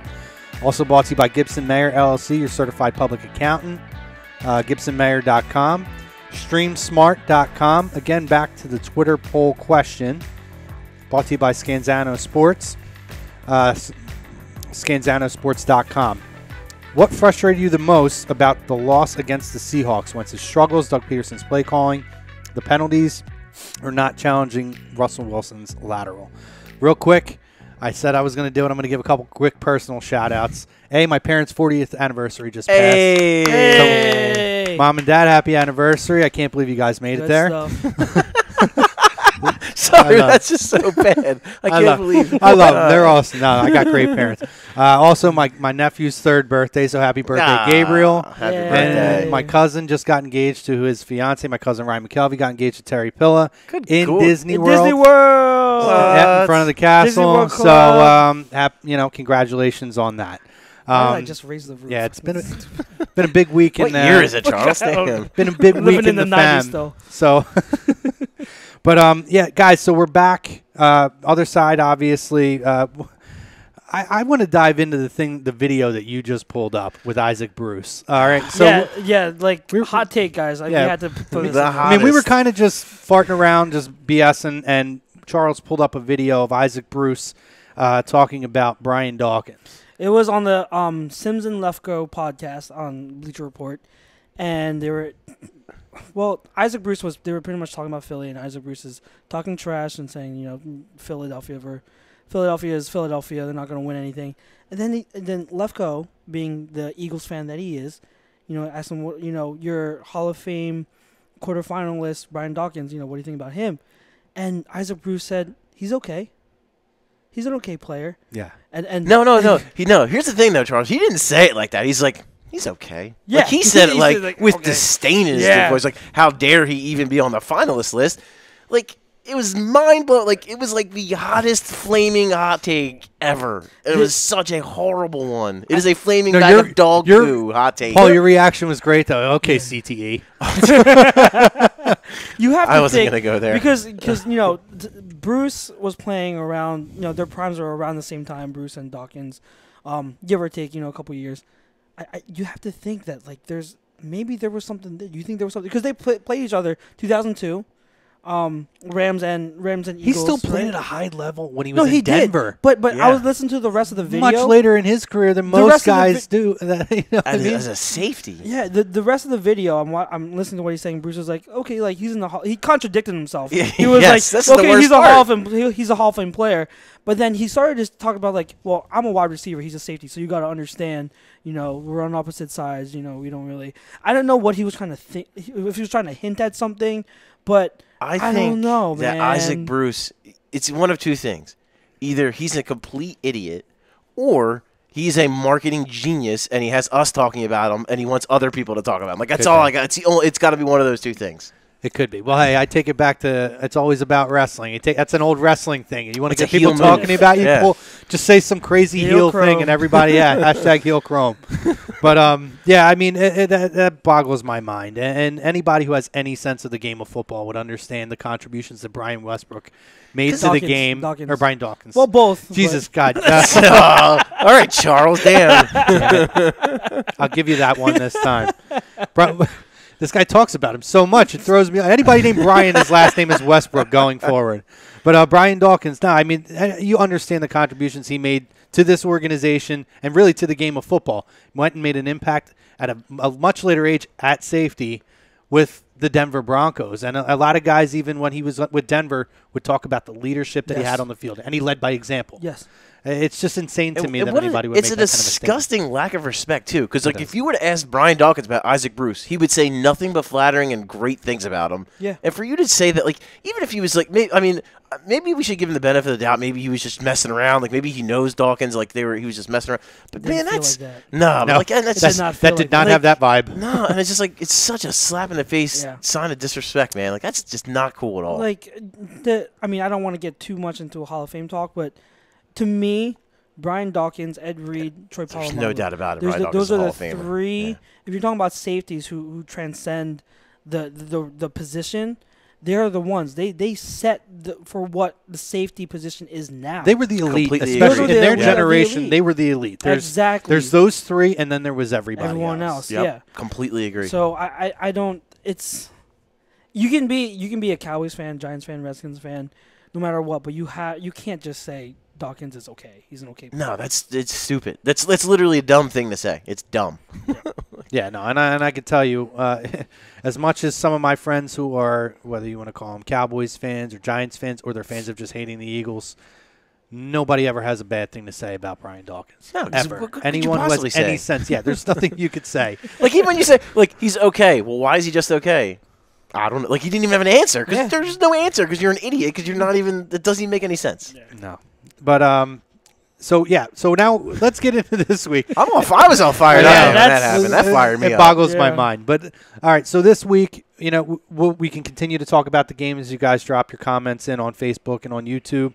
But let's talk about the other happening this week. I'll take credit for that.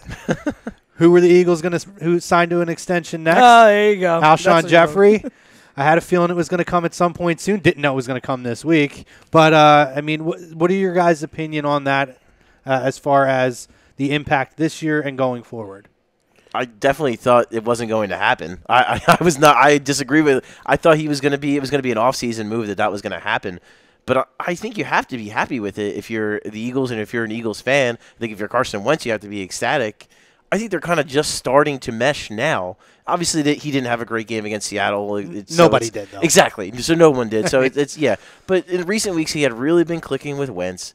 And I think it's one of those things where I think maybe the best might be yet to come with those two. They're both still young. I mean, Wentz is only 24. Jeffrey's 28. So this contract sets them up to be together and to keep building chemistry for the next 4 years.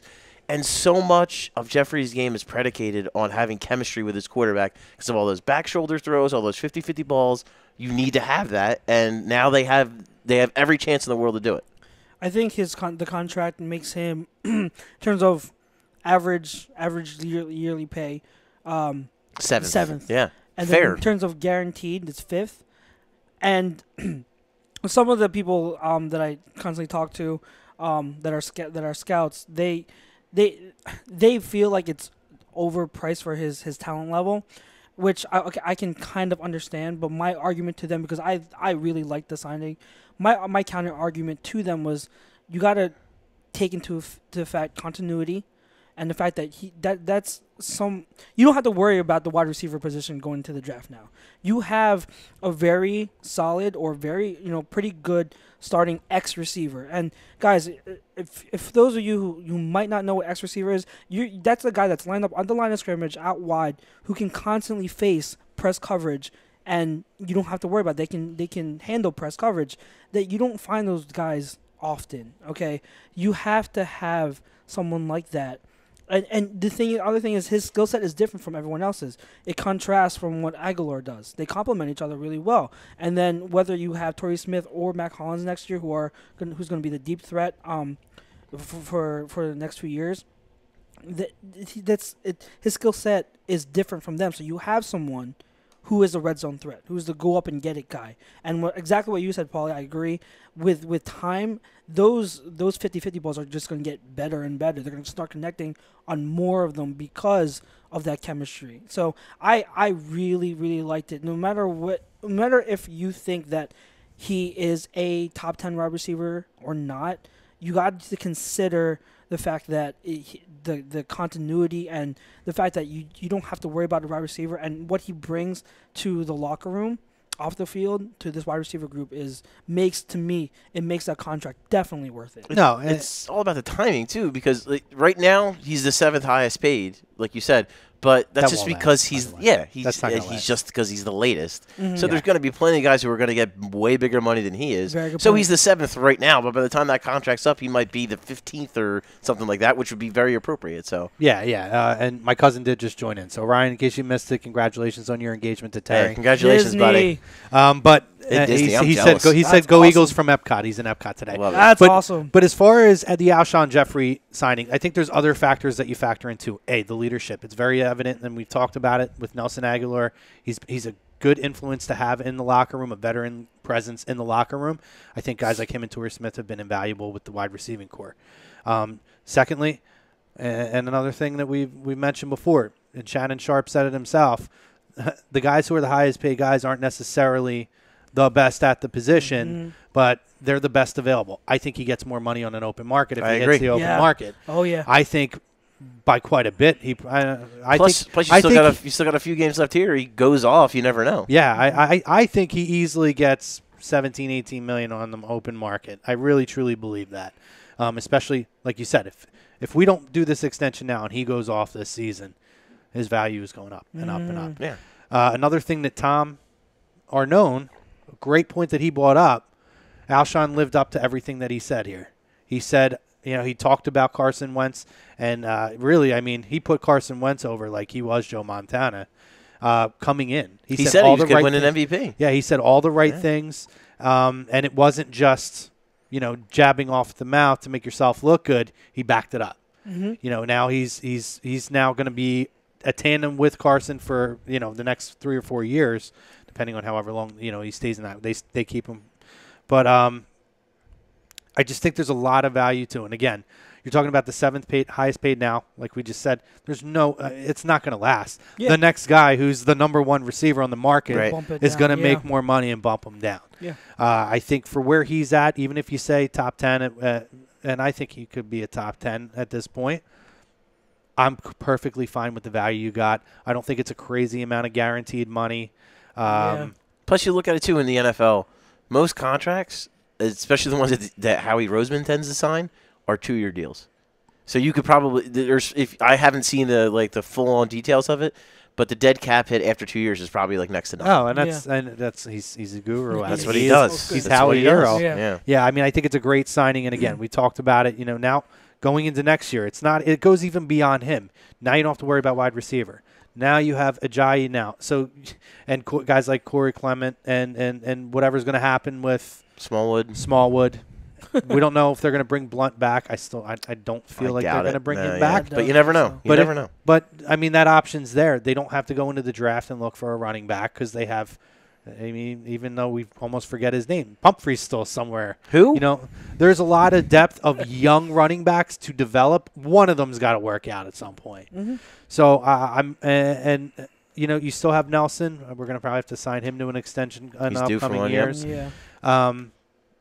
I mean, really, you're looking at the wide receiving core. The only one you have a question about is Torrey Smith, and to me, his incumbent's already on the roster, Matt Collins. Yep. Yeah, I am a big Torrey Smith fan, but I would be very surprised if he's back next year. Yeah, I would too. And so I think at this point, you have a lot of things in place now, and to me, that shows that they now have not just built themselves for this year, where everybody said you're all in this year, and no, every move they've made to me is building towards the upcoming years as well, building off of this year and then progressing it going forward. Yeah, absolutely. Now, obviously, the next, Brandon Graham is still out there as far as an extension candidate.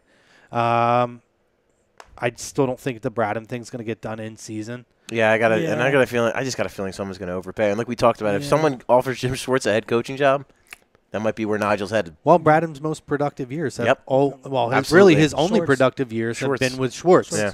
So logic would say, unless you bring a guy in who's going to run a similar scheme, if Schwartz goes, he's probably going to go wherever he goes. I would imagine. And Schwartz has a history of poaching guys from his former defenses. Yeah, so that's very true. Which is smart. Oh, absolutely. Get guys in and know your system, absolutely. Yeah, they may not be the sexiest names, but then when you have them on your roster like a Bradham, you kind of you see where that puzzle piece fits, and you're like, oh, shit, he's a really good player. Yes.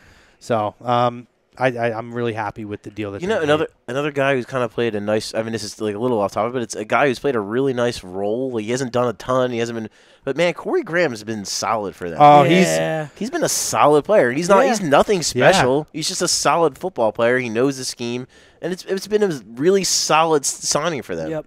Yeah. No, I totally agree with that. I mean.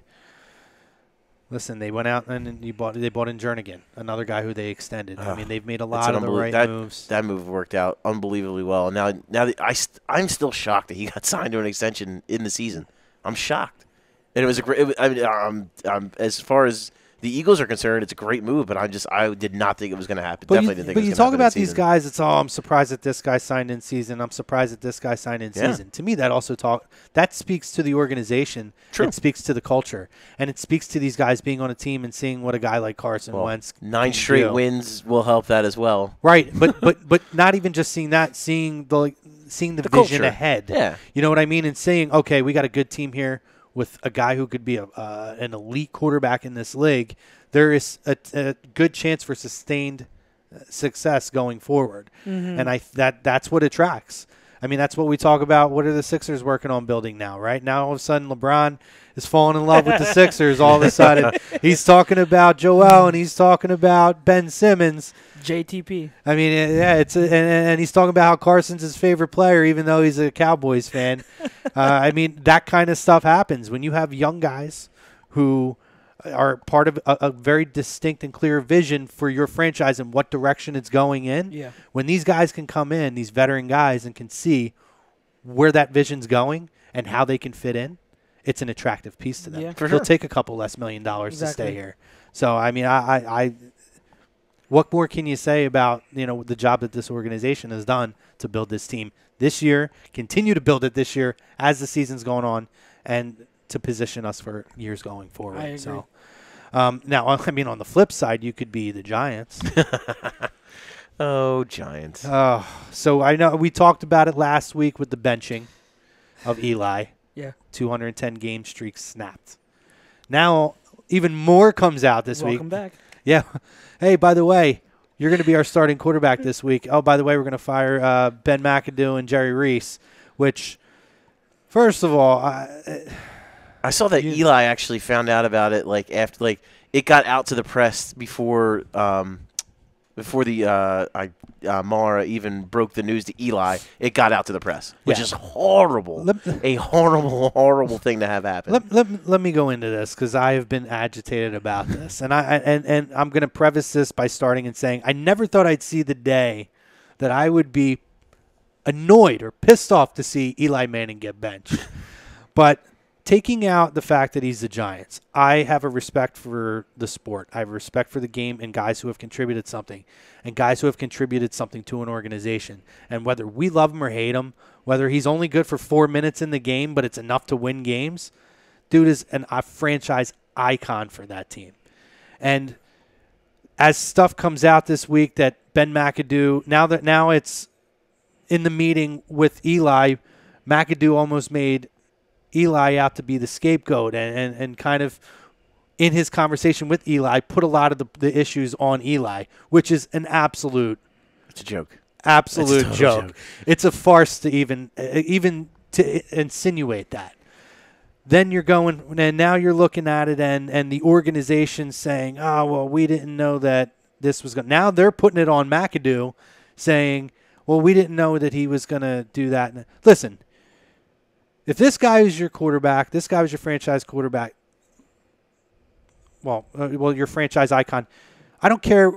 You as an owner need to know what that conversation is going to be about. And honestly, you need to be a part of that conversation. Yeah. You need to be sitting in that office. So to me, McAdoo's making Eli the scapegoat. And now, first, and let's not forget that McAdoo was not Jerry Reese's choice as head coach going into it.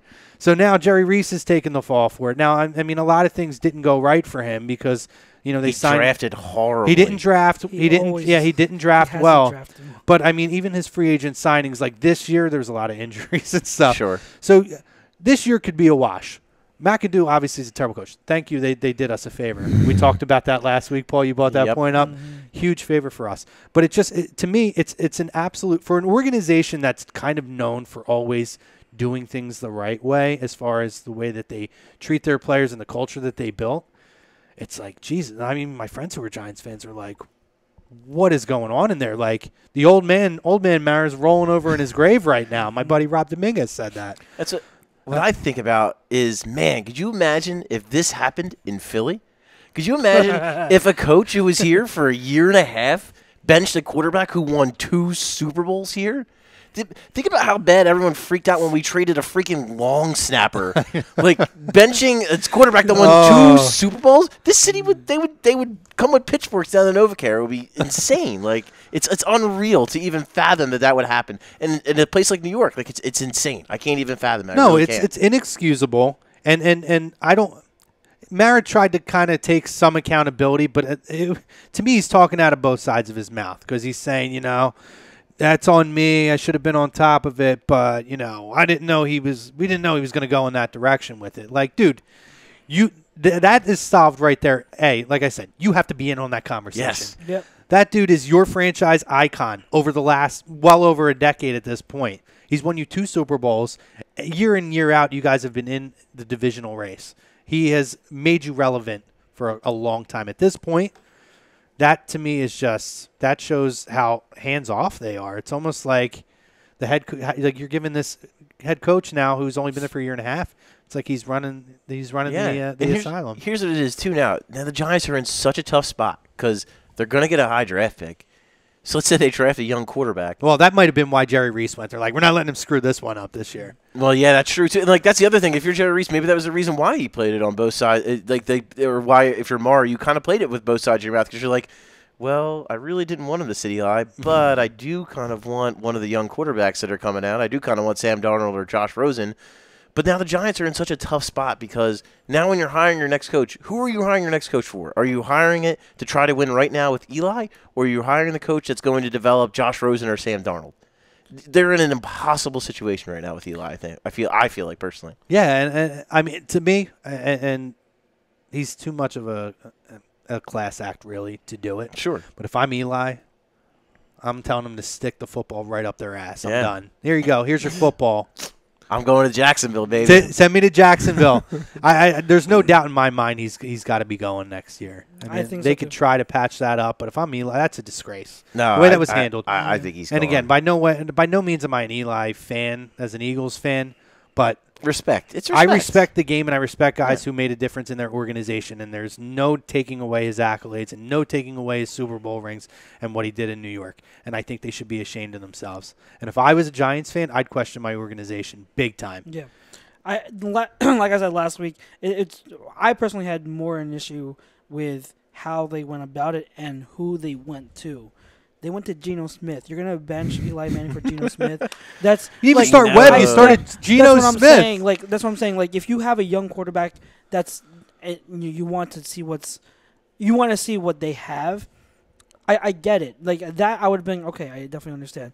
Davis Webb can't play for the record anyway. Yeah, but well, I mean that is an indication of how much they believe in Davis Webb. He can't play. But that's beside the point. Like if I'm going to give a young quarterback, it's not going to be Geno Smith. I throw him in there. That's where I was just like, this does not make sense because obviously they weren't doing trust the process because if they were, Webb would have been starting. No, they should have. No, that to me that's why they were trusting the process because Geno Smith is going to lose them some games. But anyway, sorry, Charles. Go ahead. Because I know there are other people out there that actually didn't mind the move because Eli really hasn't been good. And I get that. If you're not good and you're on a bad team, you should be up for possible benching. I get it. It's just that for me, when they went to Geno, like that doesn't show me that that's the direction they're going to. Like you have someone there, Eli, who's been everything you had said. He won 2 Super Bowls. And no matter what his career planned out to be, whether Hall of Fame or not, he did a lot for Hall of Fame. I don't think another conversation. I don't think he's a Hall of Fame. He's borderline. You may not think it, but he's going to be a Hall of Famer. I think it's borderline. There's no doubt in my mind he's going to be a Hall of Famer. You don't have to like it, but I think he's a Hall of Famer. We'll get into that. No, that's way too many things to get into. But no matter where you think his career planned out to be, he brought 2 Super Bowls to New York. Those Super Bowls were memorable. So there's an amount of respect that you have to give. It's not the same, but it's similar to how we treated Dawkins, what happened with Dawkins when he left for Denver. It's like no matter, we knew Dawkins was past his prime, but we let him go anyway. And letting someone who meant that much to the organization go like that really stung the whole city of Philadelphia. We hated that. And so there's a way to go about that's my whole point. The way the Giants went about it was what I had an issue with, which what I thought was outrageous. And the Giants fans that I talked to, and I have plenty of them. I told you before. You lived up in North Jersey. Lived up there. Yeah. I have plenty of them, and they did not like it one bit because of the way the whole thing went about. Well, no, and to me, it's now we're going to try to save face and do collateral damage because you're talking about like I don't care what they did and didn't know. If they're that worried about it, the moment that it was announced, the whole freaking Giants fan base was in an absolute uproar. That alone is an indication that something's not being handled right here. And it's just you have a head coach who I'm pretty sure they probably already knew wasn't going to be the head coach going into next year. So to me, that decision should be out of his hands anyway. That should be a decision. And Jerry Reese probably wasn't going to come back. But to me, those decisions were probably made already. So at that point, that kind of decision, unfortunately, as much as we hate ownership being hands-on, when that is the position that you're in, that's the decision of the ownership to say, all right, sit him down, start. Because this is Geno. I don't even want to say it. Start Geno Smith. There's a difference between like an owner meddling and something where it involves the franchise icon and like a face of the franchise for so many years, and again a winner of 2 Super Bowls. There's a big difference between an owner meddling in things and going full on Jerry Jones and basically coaching the damn team, and you just having an issue with the head coach sitting the franchise icon. There's a huge gap there, a lot of gray area in my opinion. Yeah, real quick on Facebook, Christoph Ryan Massey, go Birds. What up, Christoph? Christopher. It's Christopher. It's actually my like buddy. Christoph. It's my buddy. What's up, dude? What the hell, Chris? Spell your damn name right. James Shannon. Shannon Kelleher says, "Can we see Mark and Charles' argument again? Because that was fun. Rolling eyes. These two at the bar were insane." James Wilder. They should have played a rookie, not Geno. LOL. Just makes it even funnier because then it makes you wonder: was McAdoo trying to get fired? Trying to pull a George Costanza? Could be. Just dragging Super Bowl trophies to the parking lot.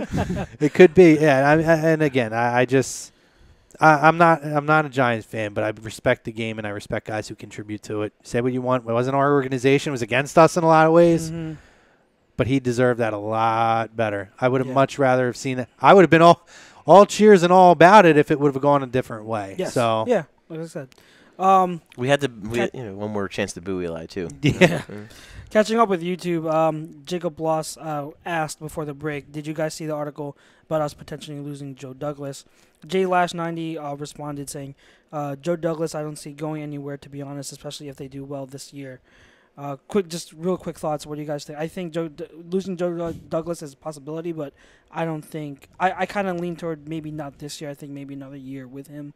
I don't think he goes anywhere after this year, but that's just my gut feeling. I don't have anything to offer. The climate of the NFL is so volatile as far as coaches and GMs, as we were just talking about, that I wouldn't be surprised if someone offers him a full-time job as a GM. I really wouldn't. He did a really good job. Look, this is the strongest draft that the Eagles have had in years, in my opinion.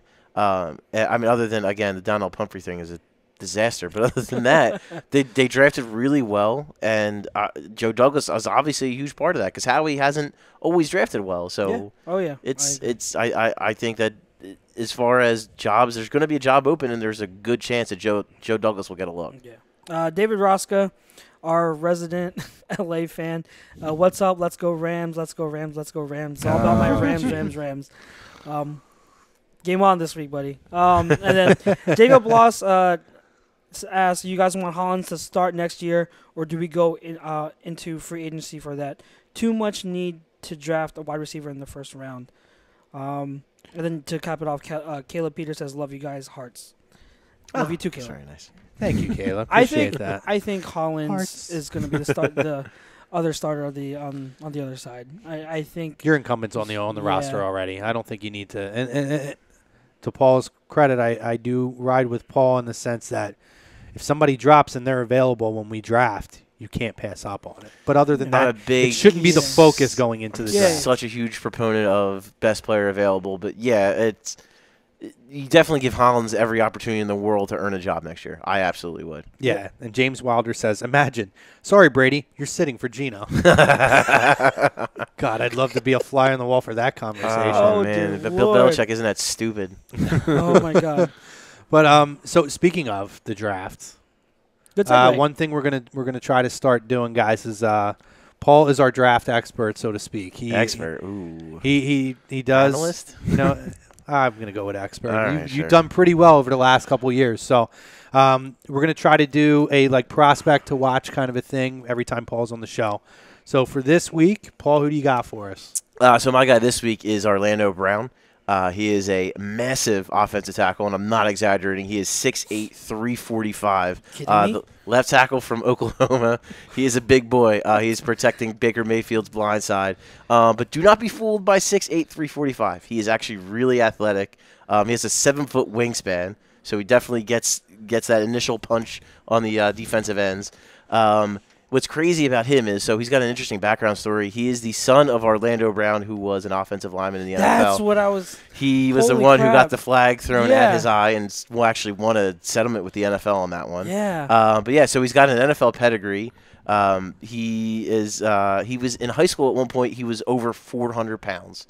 And he lost, So he lost like 60 pounds in order to even get looks from colleges. At first, he was going to Tennessee. Then he wound up going to Oklahoma. But last year, he was the offensive lineman of the year in the conference. And I think for him, it's going to be a matter. I've seen him projected from either the middle of the first round to the early in the second round. And it's just going to depend on if he can keep his weight down. Because, like I said, right now he's like 345. So if he can keep his weight down, I could definitely see him going earlier in the first round. If not, he could maybe fall in the Eagles' range. What's his height? He's 6'8". But what's crazy is, so like what you worry about, obviously, is speed rush. It's the biggest thing you worry about. But when you see it, there's tape out there of him against Nick Bosa, he might not be as good as Joey, but he is damn good. And Orlando Brown held his own against him. He looked really good. He's very good at, if he sees the speed rush, just recognizing it and just taking the guy off the field. He's very good at it. So he would definitely be a guy that would be tops on my list if I'm the Eagles.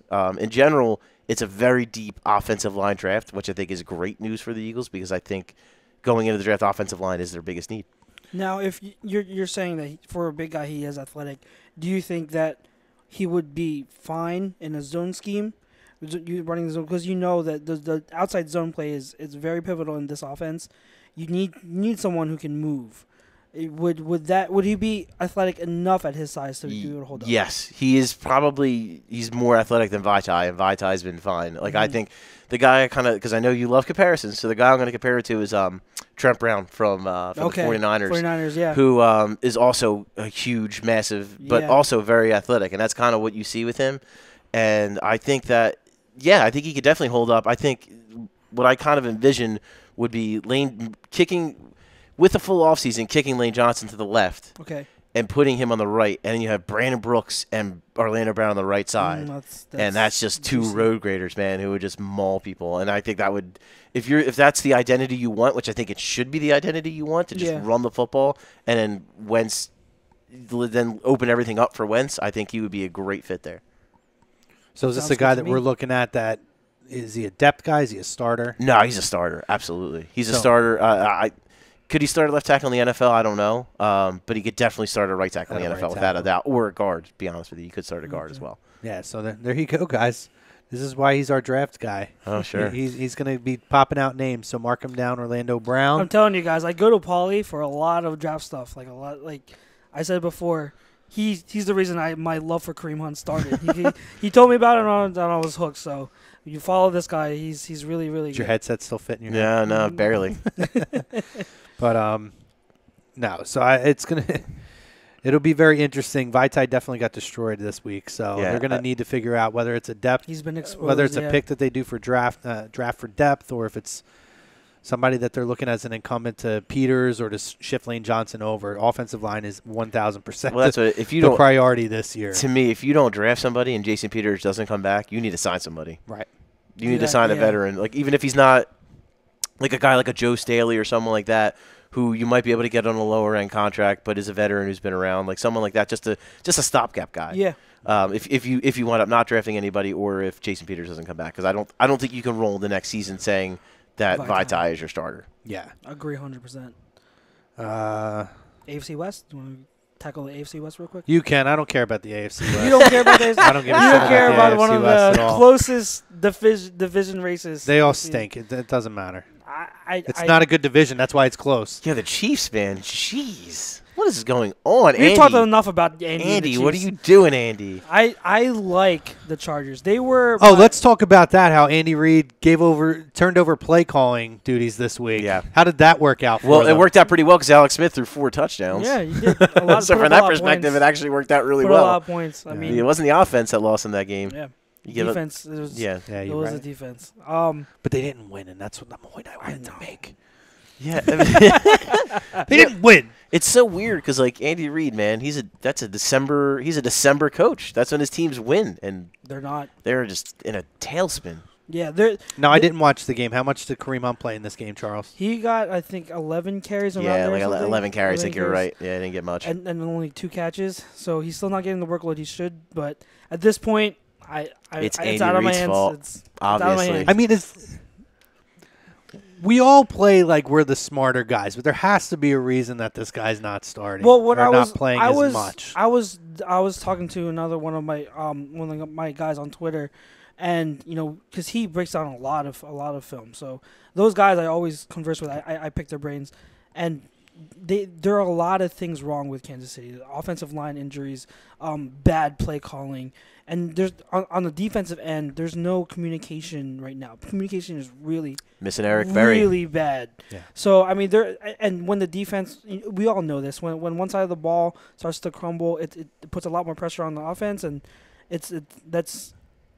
you're starting to see a domino effect. So it's not just a play calling. Like I push all the time, like use Kareem Hunt, but it's not the only thing that's wrong with Kansas City right now. There's a whole litany of things. Well, I know you want to talk about the AFC West, but I think that there is a point, and our boy over here, Ryan Brodo, my man, we were talking about this before we went on the air earlier. Let's talk about this. The top 5 teams in the NFL. Okay. Because we were talking about what Colin Cowherd, who obviously decides out of nowhere now he's going to back off the Eagles and drop them down in his power rankings from 1 to 4. So let's rank our top 5 teams. So in the power rankings this week, Paul, where you got everybody at? All right. I think number 1's pretty obvious. It's the New England Patriots. They're the best team in the NFL. They're the class of the NFL. That just is what it is. None of us have to like it, but that's the reality. Year in, year out. Yep. So I'm going to go number 2. I'm still going to say the Eagles are number 2. I'm going to say the Eagles are number 2 behind the Patriots right now. I still think there's plenty to like. I think they win this week against the Rams. I think they bounce back. Number 3, the Minnesota Vikings, who I am still stunned. I can't believe how well Case Keenum is playing. I cannot believe it. I'm still waiting for the shoe to drop, and I don't know if it's going to. Every week you wait for it, and it never happens. He's playing out of his mind. He's playing so well. And then, let's see, number 4, I'm going to go with the New Orleans Saints. I still like what they're doing running the ball, and I still think that when playoff time comes and Drew Brees needs to reach into his bag of tricks, he's going to do it because he's Drew Brees. He's a Hall of Fame quarterback. And I think their defense is much, much better than it's been. Obviously, going on the road is going to be a challenge for them, and because of how good the NFC is, he's probably going to have to play on the road. And then rounding out my top 5, I'm actually going to say it's the Rams. I think the Rams are number 5. I think that again, it's a nice balance. They score a lot of points, and they don't give up a lot of points. That's how you win football games. Yeah. So that's my top 5. Yeah. So, see, my top 5 is not that far from yours. I go, obviously, New England.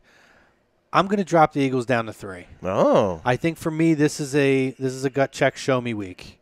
I still think they're good enough to be 2 right behind New England, but just the way Minnesota's playing right now, and the way Minnesota's playing right now, and just kind of where we're at, where there is question marks now, and I want to see how they bounce back. I feel like Minnesota is clicking on all cylinders, and at this point, they're in a little bit of a better position than us.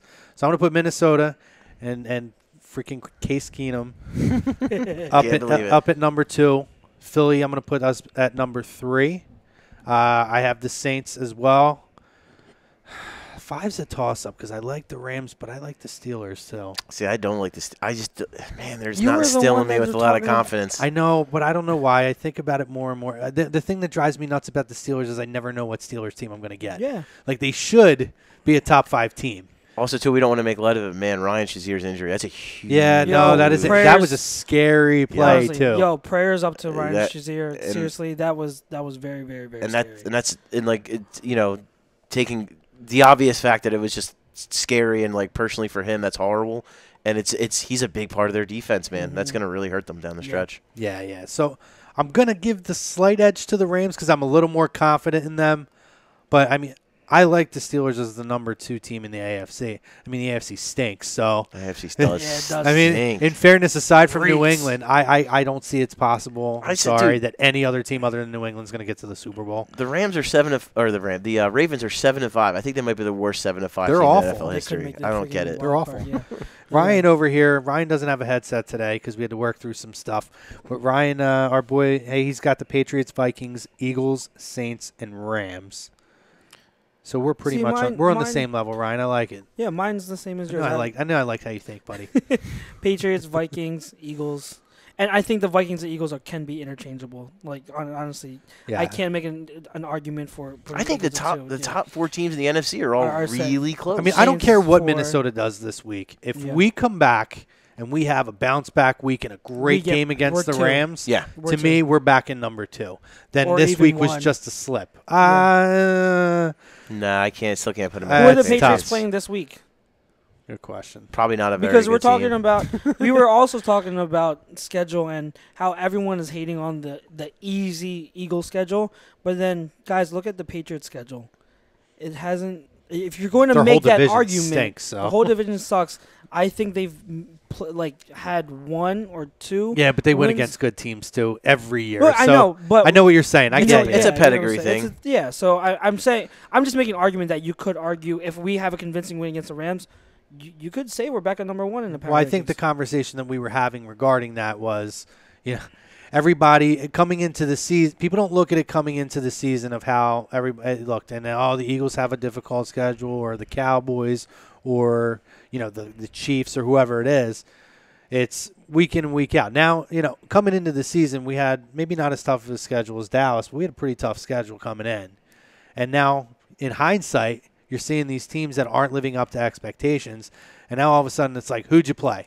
Yeah. And then, you know what? I don't care what Denver's record is now. When we played Denver, they were rolling. They had that number 1 defense. This isn't college football. Like, we're not picking. Like, the Eagles aren't picking the schedule. Like that you play who's on your damn schedule. Yeah. No. Like, let's talk about the fact that the Eagles have had to go on the road to Seattle 2 years in a row. How was that fair? How was that easy? Yeah. I don't like those arguments. Like.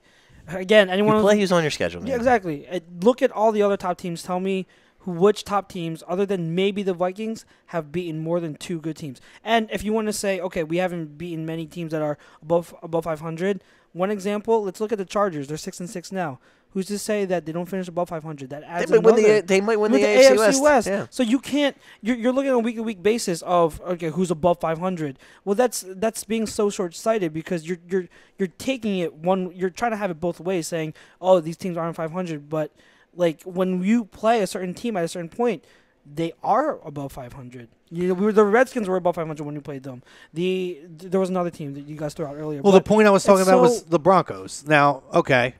We've seen kind of what's happened. The wheels have fallen off the wagon on that. Dumpster fire. But yeah, it's become a train wreck essentially. But going into that, they were clicking on all cylinders, especially on defense. The number 1 defense in the league. You said people were calling them a Super Bowl defense, possibly. What idiot said that? Possibly better than the actual Super Bowl defense from years ago. Yeah, with Peyton Manning. Yeah, somebody said that. Who said that? I think Ryan. Nick Wright. Oh, that's all you need to hear there. God. But Nick Wright said that. But who's to say that the Eagles, that game that the Eagles played against them, didn't expose a lot of the flaws in that defense, and then people continued to build the book on that defense on how you beat it. Chrome, I'm telling you, from a scout's point of view, they did. With the minute that All 22 film came out of that game, scouts were all over it saying, Eagles just exposed their defense. This is the way you attack it. And now every week since that game, their defense hasn't been the same. You are 100% correct on that.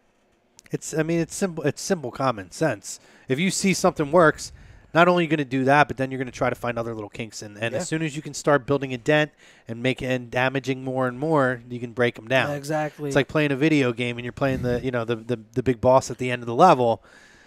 Little more damage. You might lose a life. Then the next life comes in and then does more damage until all of a sudden you break them down. So, exactly. Anything good for the cause, fellas? We're about to get out of here. I don't know. Well, you're both looking at me like I got something to say. He looked at you. I didn't know if you wanted to go first. Anything good for the cause? No. No. So we didn't do churros. I give a quick shout out. My churro was to Aguilar. He's the only. No churros, guys. Yeah, Aguilar's about the only guy that I think deserves it. Nope. Oh, Brandon Graham. Yeah, that you're was right. Brandon Graham was going to be my guy this week. So you know what? Let's just do shared. Because I think we're all going to have the same one on defense and the same one on offense. So Nelson Aguilar, Brandon Graham get the churros of the week. With that said, anything else, fellas? And we do need to get, and I also pitch this idea, we need to get a non-churro. Like some type of next week negative award. We're going to have a negative award for whoever shits the bed for the week. Whether it's maybe we don't want to call it that, but yeah. Just get like a little toilet and set it right here. And bed shitter of the week? Nah, I don't know. But for Chux, Paulie, Chrome, Ryan over there in the booth, thanks, guys, for joining us from the BMW of Atlantic City Studios, BMWAC.com. Thanks to Gibson Mayer LLC, Certified Public Accountant, GibsonMayer.com, StreamSmart.com. Thanks to ScanzanoSports.com for sponsoring the Twitter poll question of the week. Guys, again, birds of a feather. Let's go Eagles. Let's go get the Rams this week. Fly Eagles fly. Fly Eagles fly. Check out all the other stuff on A2D and have a great week.